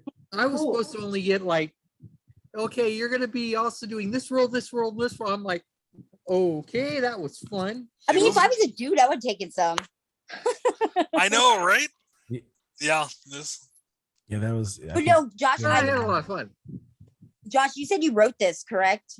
Yeah, I wrote the whole thing. Yeah. Well, it is amazing. Like I was just telling my friend, I'm like, you'd actually really like it. Like it's a really good, ah, like it. Got a lot of tension. Got a lot of good pacing. I like it. I can't Yeah, wait to it's see very how well. it turns out. Oh, thank you guys. I You're think welcome. y'all did an I sense excellent I job. see a little bit of one of our encounters in your campaign, the previous campaign in there. Like I said, Oh, yeah. I had a lot more fun this time than having just Father Linton. I had a lot more fun this time. Yeah, It was more yeah. I confusing, think but it was a lot more fun. I think I did as well, being John White, just being like, okay, why can't you tell me this? I mean, it's sort of like Luke and Yoda, just like, why are you speaking in riddles? Fucking tell me something. They don't And know like, either. Yoda smacks him with a cane. So, He's like, friends, if you could make changes to this script, what changes would you want to happen? just the dynamite on my end. I mean, like, yeah, it's Yeah. good call. Yeah, I was wanting to mention like the dynamite, but thankfully, yeah, just You can just swap it out for powder barrels. Yeah. Same effect. Yeah, we can make it powder barrels. That's an easy fix. Absolutely. So thank you. Yeah, that's Can good. I just Oh, say make that make Hal have a trial and make him suffer.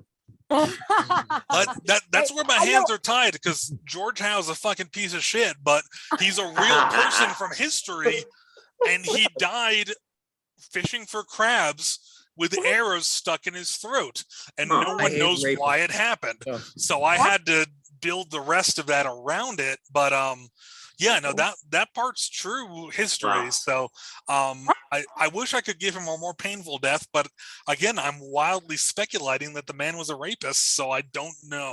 well, It's not like not your happening. visions.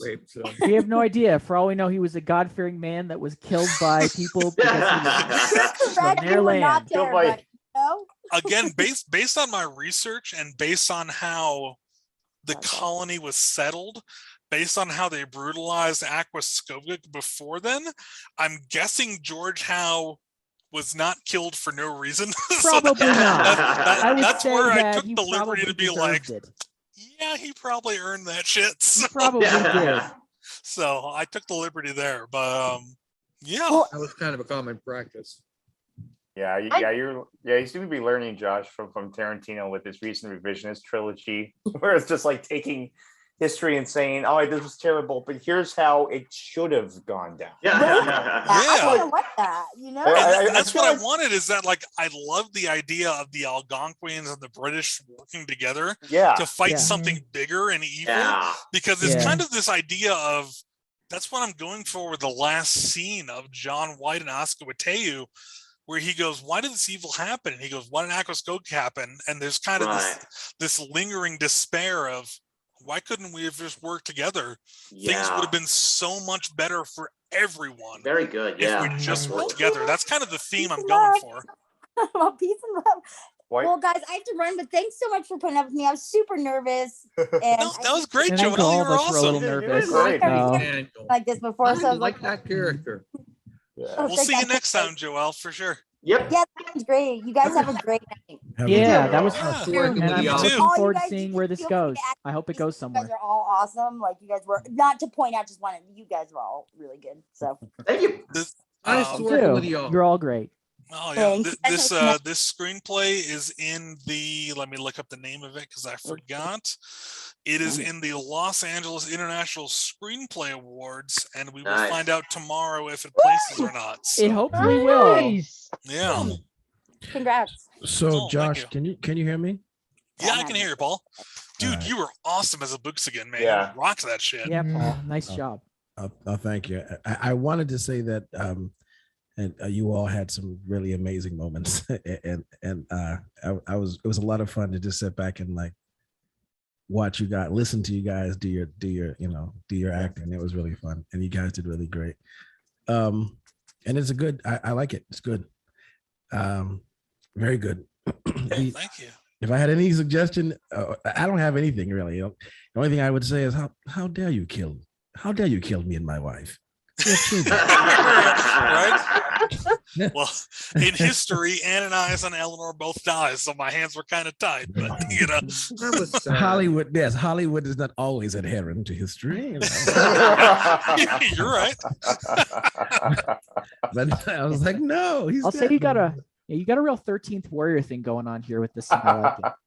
It's really cool. No, I was getting a lot of sort of like honestly, I do like that we don't know where the creature comes from. It's like maybe like honestly, I kind of was hoping for like a post-credit scene where like the portal like reopens and it's just like That sound like the Let me Tale of the Thin Man. let didn't it? me show you guys.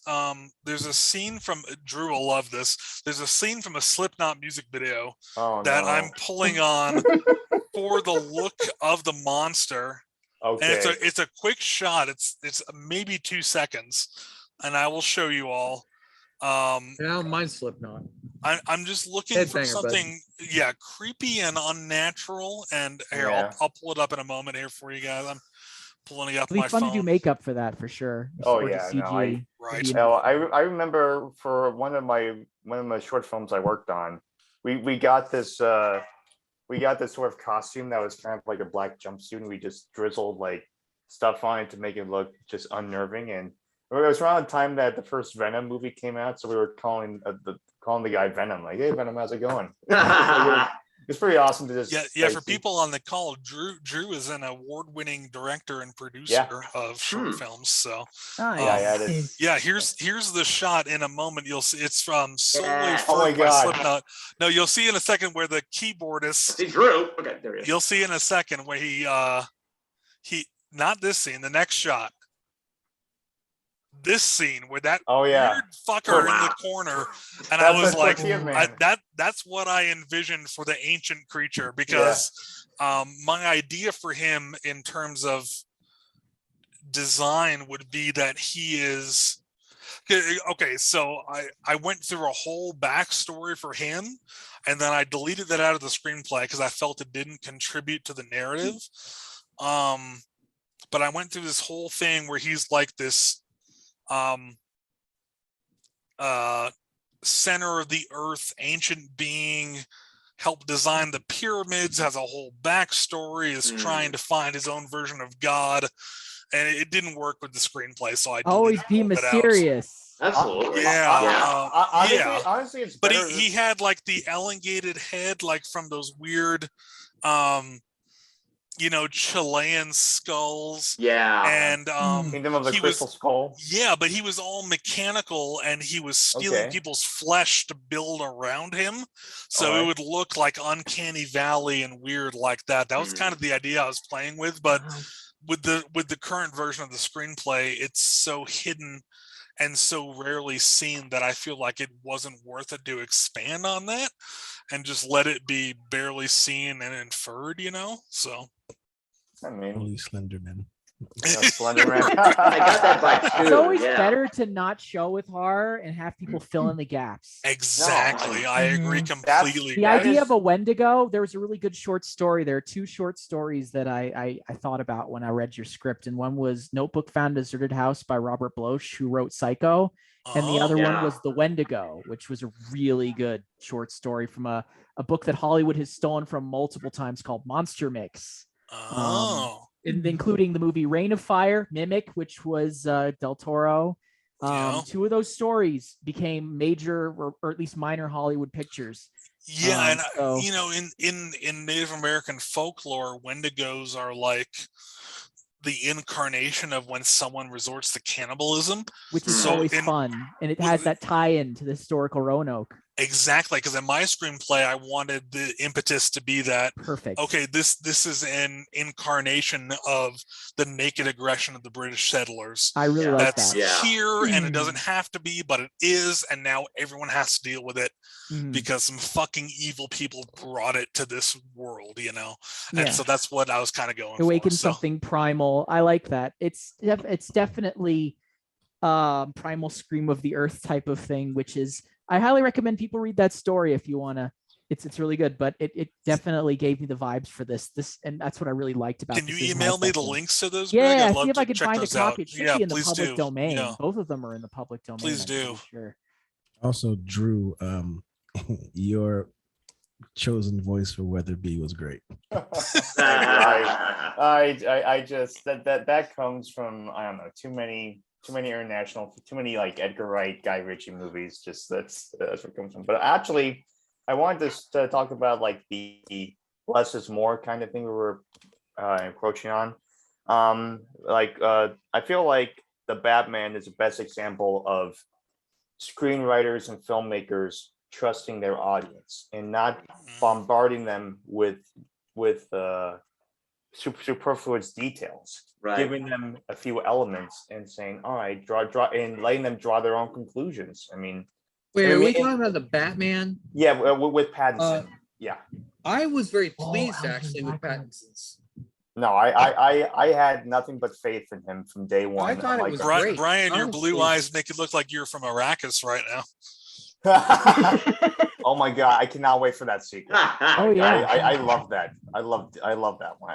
I think I tell you guys, The I got to only go to the character- premiere. I got to go to the premiere, and I met The only Denny character I Villeneuve wasn't- after it, and I was You're it was the gonna- most you're- starstruck I've ever been.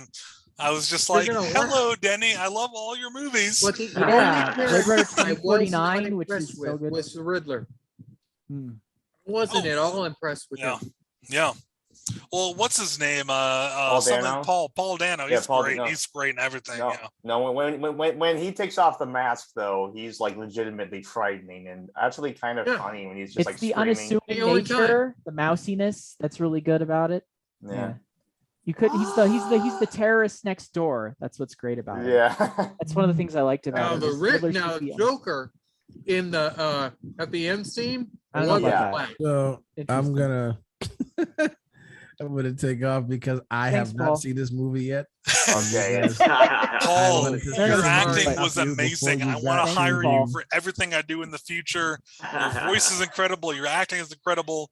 This was our first table read together. I would love to work together in the future. You were awesome, man. Thank you so much. Absolutely, it was a blast. So I look forward to doing it again. Dude, Absolutely. absolutely, man. Thanks so much for your time. Have a great night, you all. Hell yeah, dude. I'll talk Thank to you you. soon. Good night. Okay. I actually might have to head out as well, Josh. But, And Oh, I you're good, actually man. do too as well. So. Everyone, Okay. you all were amazing. Thank you so much. Rhonda, Grady, Brian, Greg, And it was Drew. fun, guys. I had a was. blast. Thank you so much. Thank you for the invitation. Thank you Josh, for the question? invitation. Yes, And it Grady, was go for it. fun. Since I know this might sound weird, but since I was like a few pages late, any chance like when we're done here, like you and I can go over like just like Captain Cochrane, just read through that, or is that just kind of a done deal? I'd love to. Let's go for it. Yeah. Yeah, because And I I'm just yeah. sorry, guys, for having to pause every once in a while on getting No, lost. you're fine, That's, Brian. yeah, you're fine.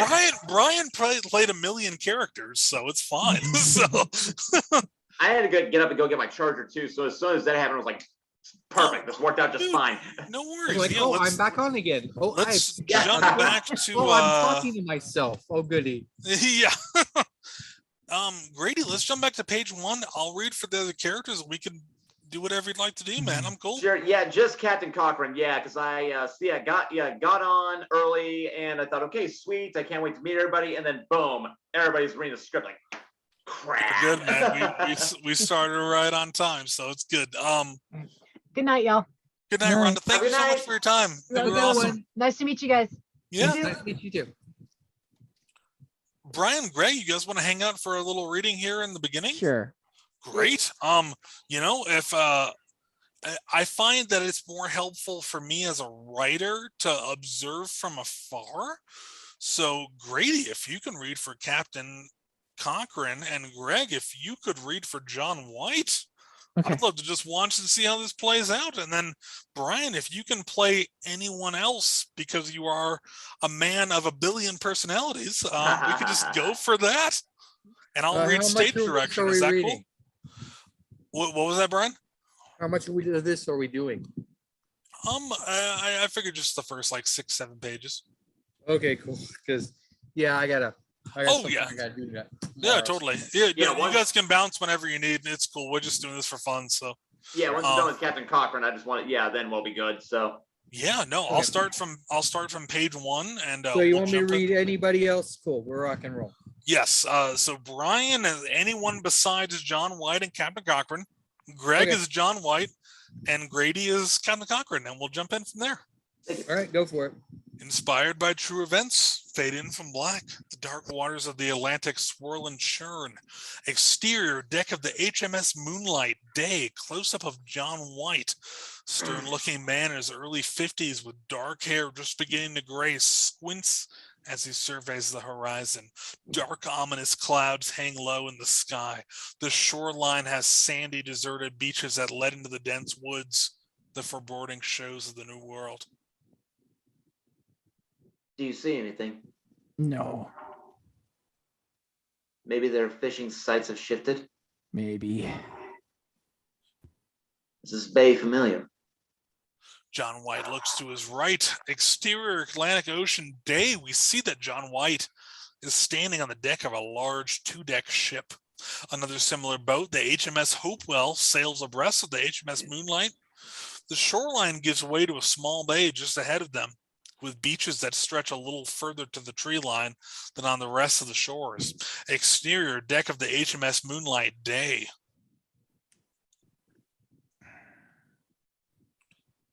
That'll be Greg's line as John White. All right, let's see. Yes, Is it a good place to lay anchor?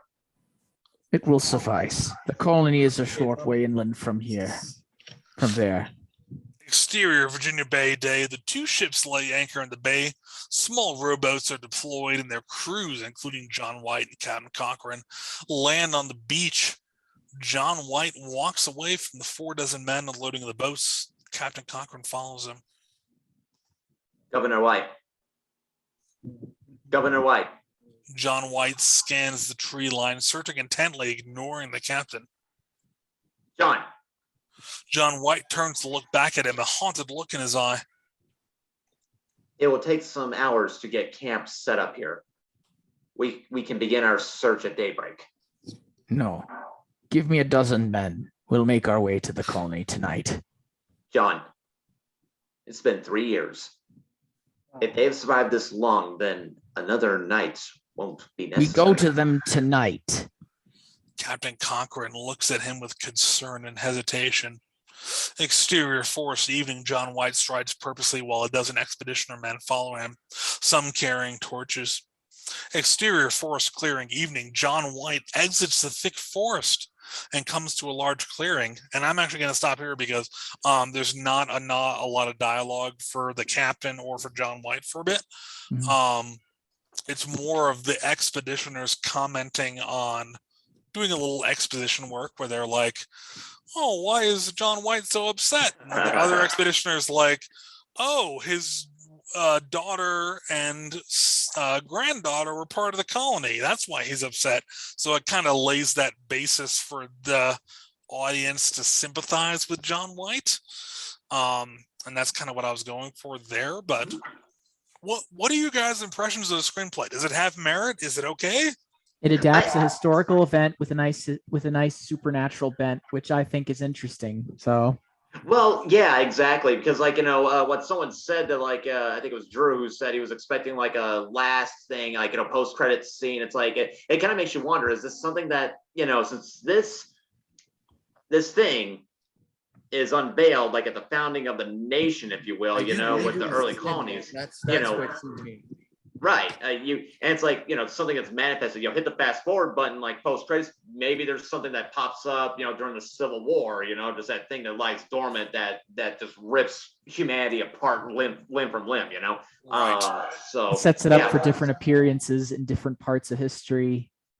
So it's one of those things that it has that element of an urban legend, an early country thing, I very much like that. Like I said, it reminds me of Lovecraft. So it has that good feeling to it. I think that people would definitely watch the heck out of this I'd binge watch this. Well, thank you. Yeah, most of my screenplays I write, I try to make producible for myself. And this is the one where I was like, I can't afford this by any stretch of any imagination. Period pieces are difficult. When I read this, I'm like, this is ambitious. Yeah, this is my first thing I'm trying to sell. And I sent it to a screenplay festival with the showrunners of The Expanse and Stranger Things, and they did not respond to it at all.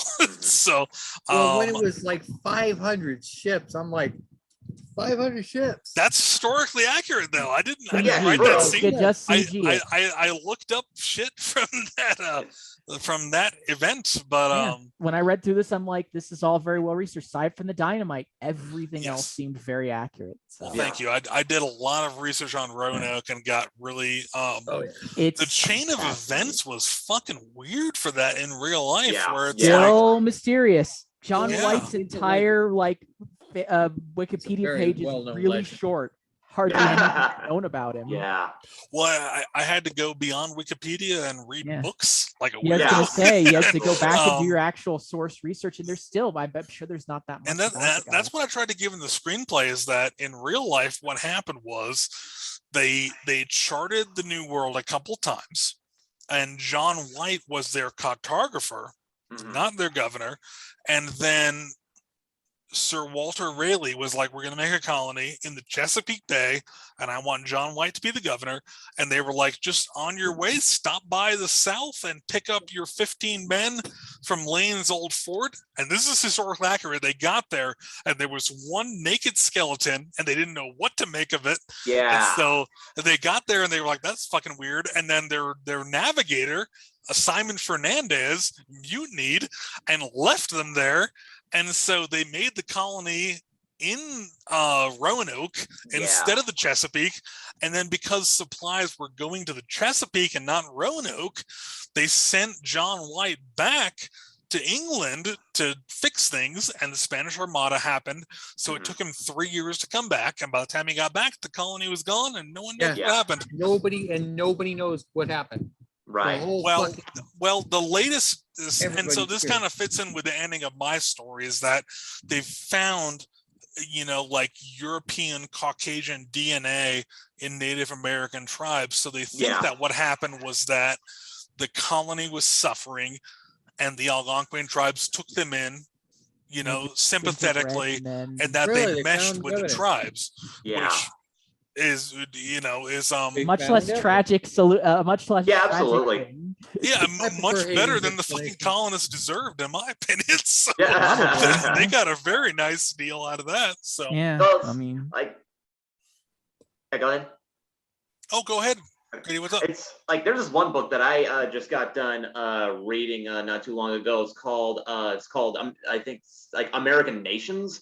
And it definitely talks all about the regional dynamics throughout the entire continental United States, and they do bring up in the first few chapters the early English colonists, and how they was like, if they weren't at war with Native Americans, that they were either making deals and stuff and then breaking them and all that, whereas up north the French were completely almost immersed in Native American culture. So while they were English were down south practically eating each other, the French were like, really? The French were just being fucking logical human beings, and we're like, cooperation, this is awesome. This is fine. Fur trade. I mean, teach us how to trap them beavers. Yeah, no, and that's what I know that every time I do a reading of this screenplay, the one thing no one can pronounce is Aquascogic, the town that got burned down in the beginning of at the beginning, and then it gets referenced at the end. But that's what happened in history, is that on John Nobody could White's, pronounce the name, and then it disappeared. well, no. So John White's final voyage to scout the New World before he became governor, Sir Grenville led an expedition, and they had a big feast with a tribe, and then when they returned to their ship, according to the captain, one silver cup was missing, and he ordered the entire town burned down. Wow. Yeah, and this it happened in history, and so that's what I had in that flashback in the first act, is that a cup. One silver cup, and they burned the entire town down. And that was up until then, they'd been cooperating with the Native Americans. You know, they'd been giving them looks like they were just looking for an excuse. They'd been giving them machined iron, which the natives didn't have, and in exchange, the natives were giving them farming tips because they had no clue how to farm the New World and were doing terribly. So it was working out very, very well for both parties involved. And then Sir Richard Grenville fucked it up for being an asshole, and that was where things spiraled from there. And that was the main reason they didn't want to settle in Roanoke and wanted to go to the Chesapeake, because they were like, oh, we haven't committed genocide there, it'll be easier. So that's why they were going north. And then when Simon Fernandez mutinied, it fucked him over.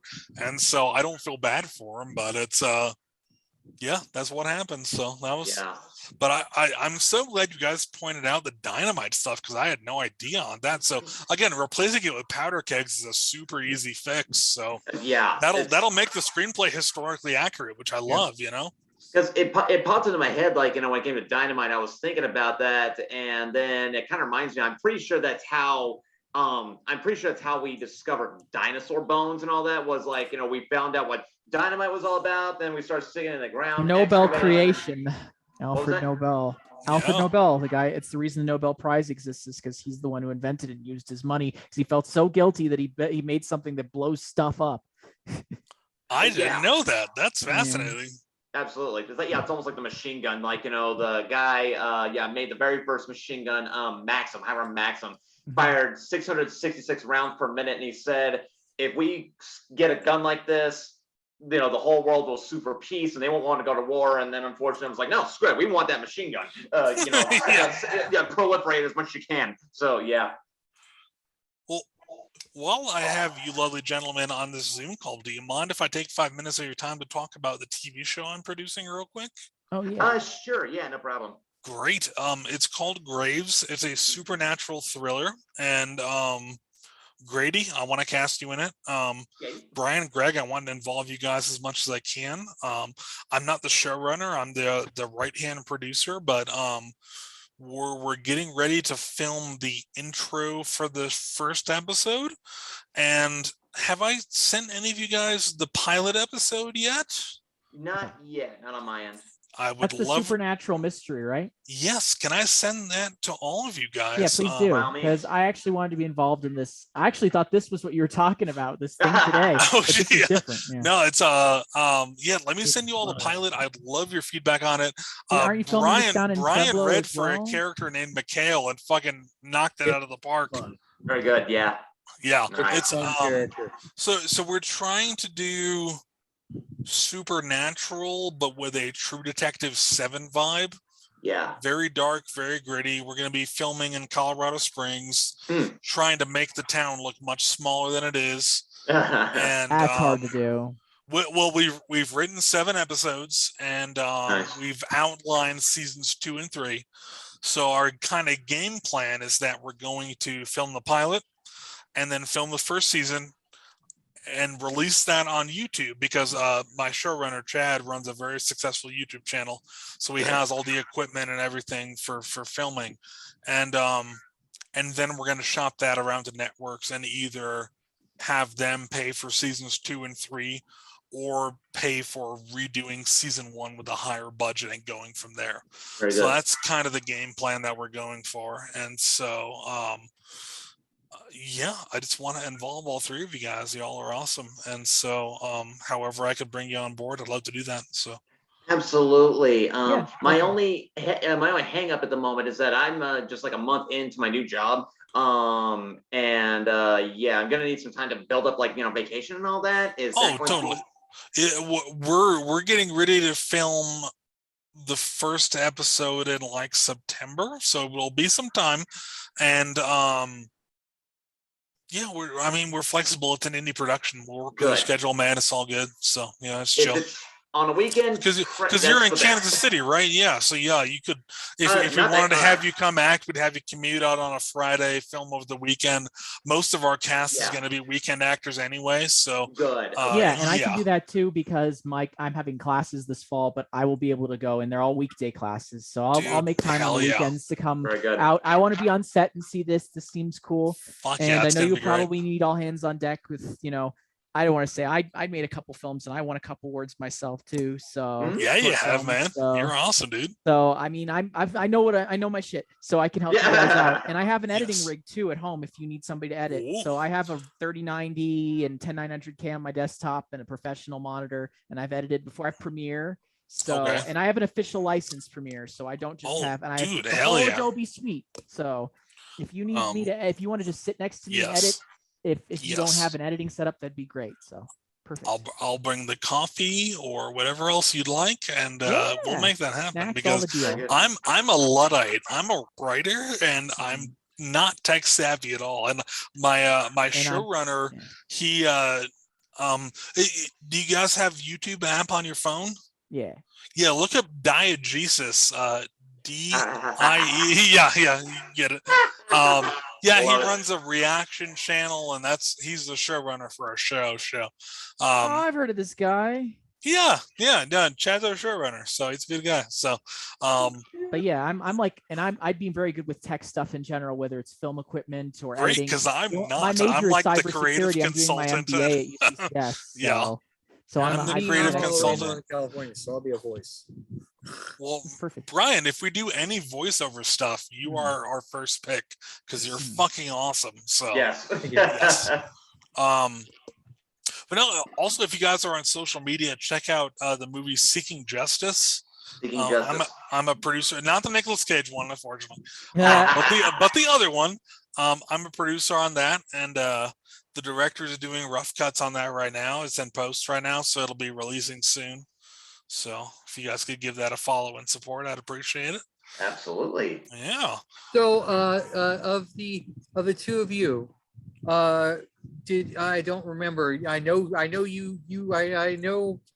Grady had multiple characters. What was your favorite character of the read through that you did in the table read? It's funny because I read Captain Cochrane, and I really felt like I read both characters, but I felt like really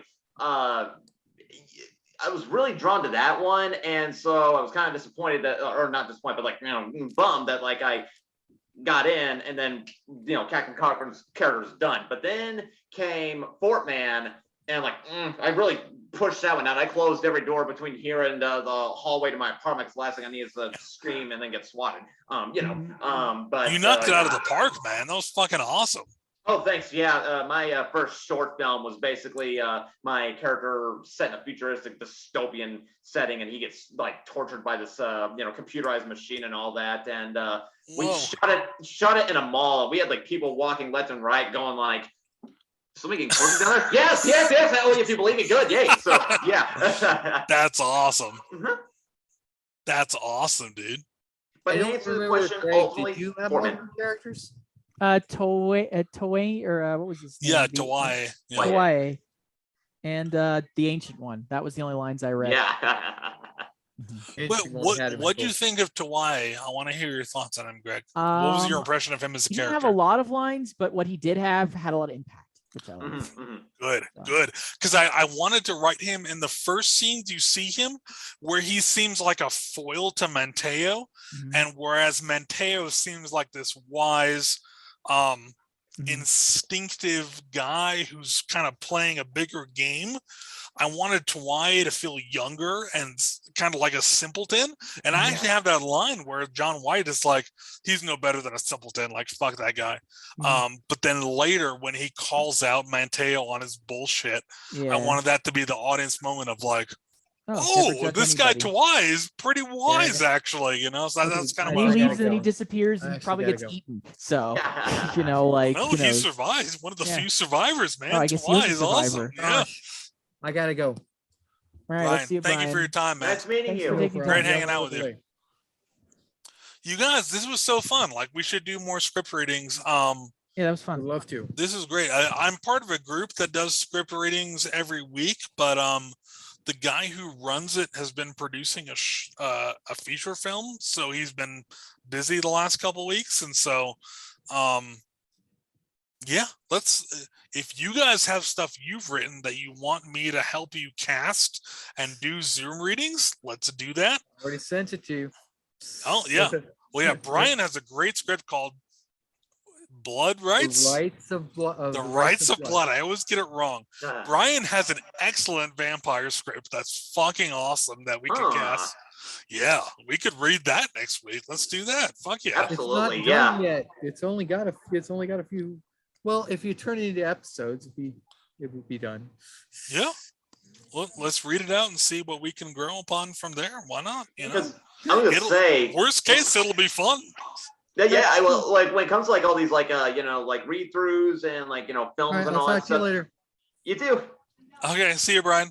See you. It's like you meet the coolest people and then you're done after a few hours. It's like, oh man, like, you know, we're friends for life, but I only hung out with you for a few hours. Right? What do I No, do? it's a great Yeah. time. It's amazing. So Absolutely. yeah, if you guys have stuff you've written that you want to have us cast, I know a lot of actors, we can make that happen. And but I'll keep you both in the loop for Graves.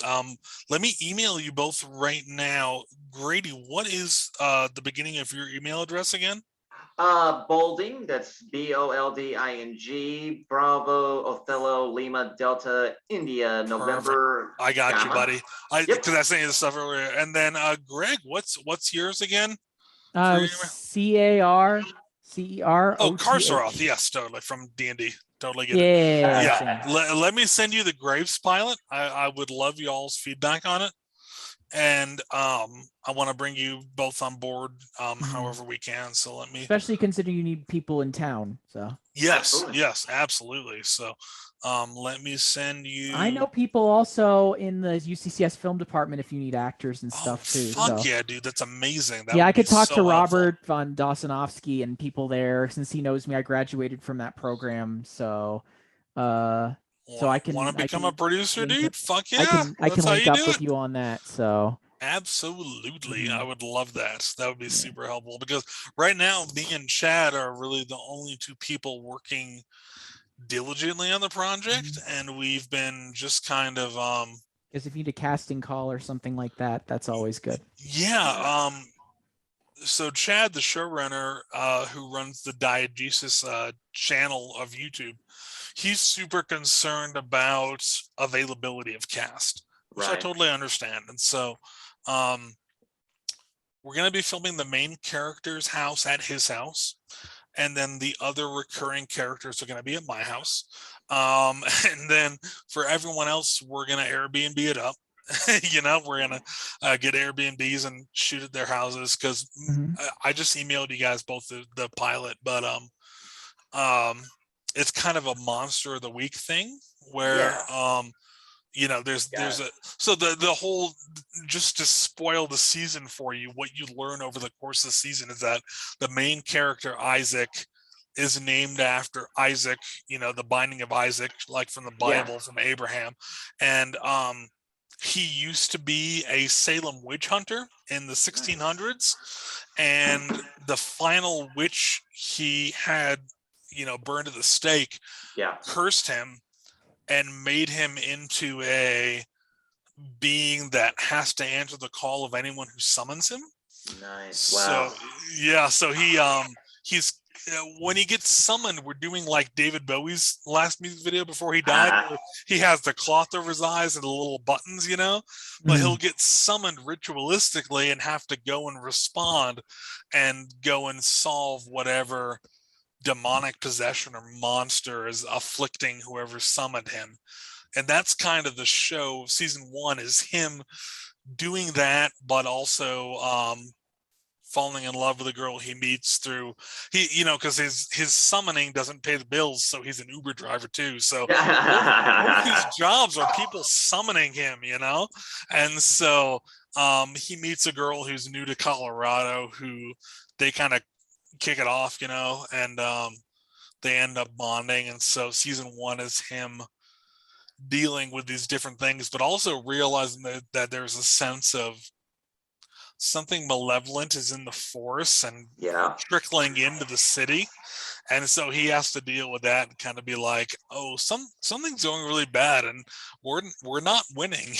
And Brian, who you guys met, plays McHale, who's like his kind of Tom Bombadil drug dealer purveyor of elixirs. And we kind of have him basically like Willem Dafoe meets Tom Waits, and it's super awkward and fun. So it's a good time. So yeah. But I think as the pilot, I'd love feedback. Let me know what works and what doesn't work. And then we're writing the other 6 episodes of season 1, and we're going to go into production hopefully next month. So. Okay, yeah, definitely keep me in the loop on that. And absolutely, this has been a fun year, like a crazy year. Started. Dude, Grady, you're killing it, man. You were telling me about stuff on Messenger, man. First one in March, and since then it's just been like, wow, boom, I'm busy. Like, what? That's dude. Finally. Being busy in the film industry is like a fucking state of art, It's a blessing. And a curse. Good and bad, mixed blessings and all that. Although it's funny because like for a whole decade, having a degree in theater performance, it was just like like, what are you gonna do with that? What are you gonna do with that? Where's my next job at Starbucks? Yeah, I know, exactly. But then my last day on the job with Prairie Fire Coffee, about a month ago, I walked into one place, said I got my degree in theater performance, and then they were like, well, what are you gonna do with that? Actually, in March and April and May, and finally had something to say, like, finally doing it. So eat me. And it finally it feels good. That's it's good to finally get the big break, even if it's just any break, really. Just anything, yes. First film was 15 minutes. Like, well, hey, there's my 15 minutes of fame. So boom, done. I did it. Awesome. That's awesome. I love it, dude. Thank you. I can't wait to collaborate in the future, man. It's going to be great. So absolutely, and I'm only 8 hours away, so exactly. No, I'll be in touch with both of you guys. This is going to be awesome, and let me know what you think about Graves, the pilot. Let me know what you think about the main character. We want to flesh him out more. So, if you feel there's room for improvement there, let me know. And for any future script readings, you both will be first on my call list. So very good. Thank you. Excellent. Yeah, I'll see you guys next time. This was wonderful. Yes, you too. Yeah. See you guys. Yes, yeah. Bye. See ya. You too.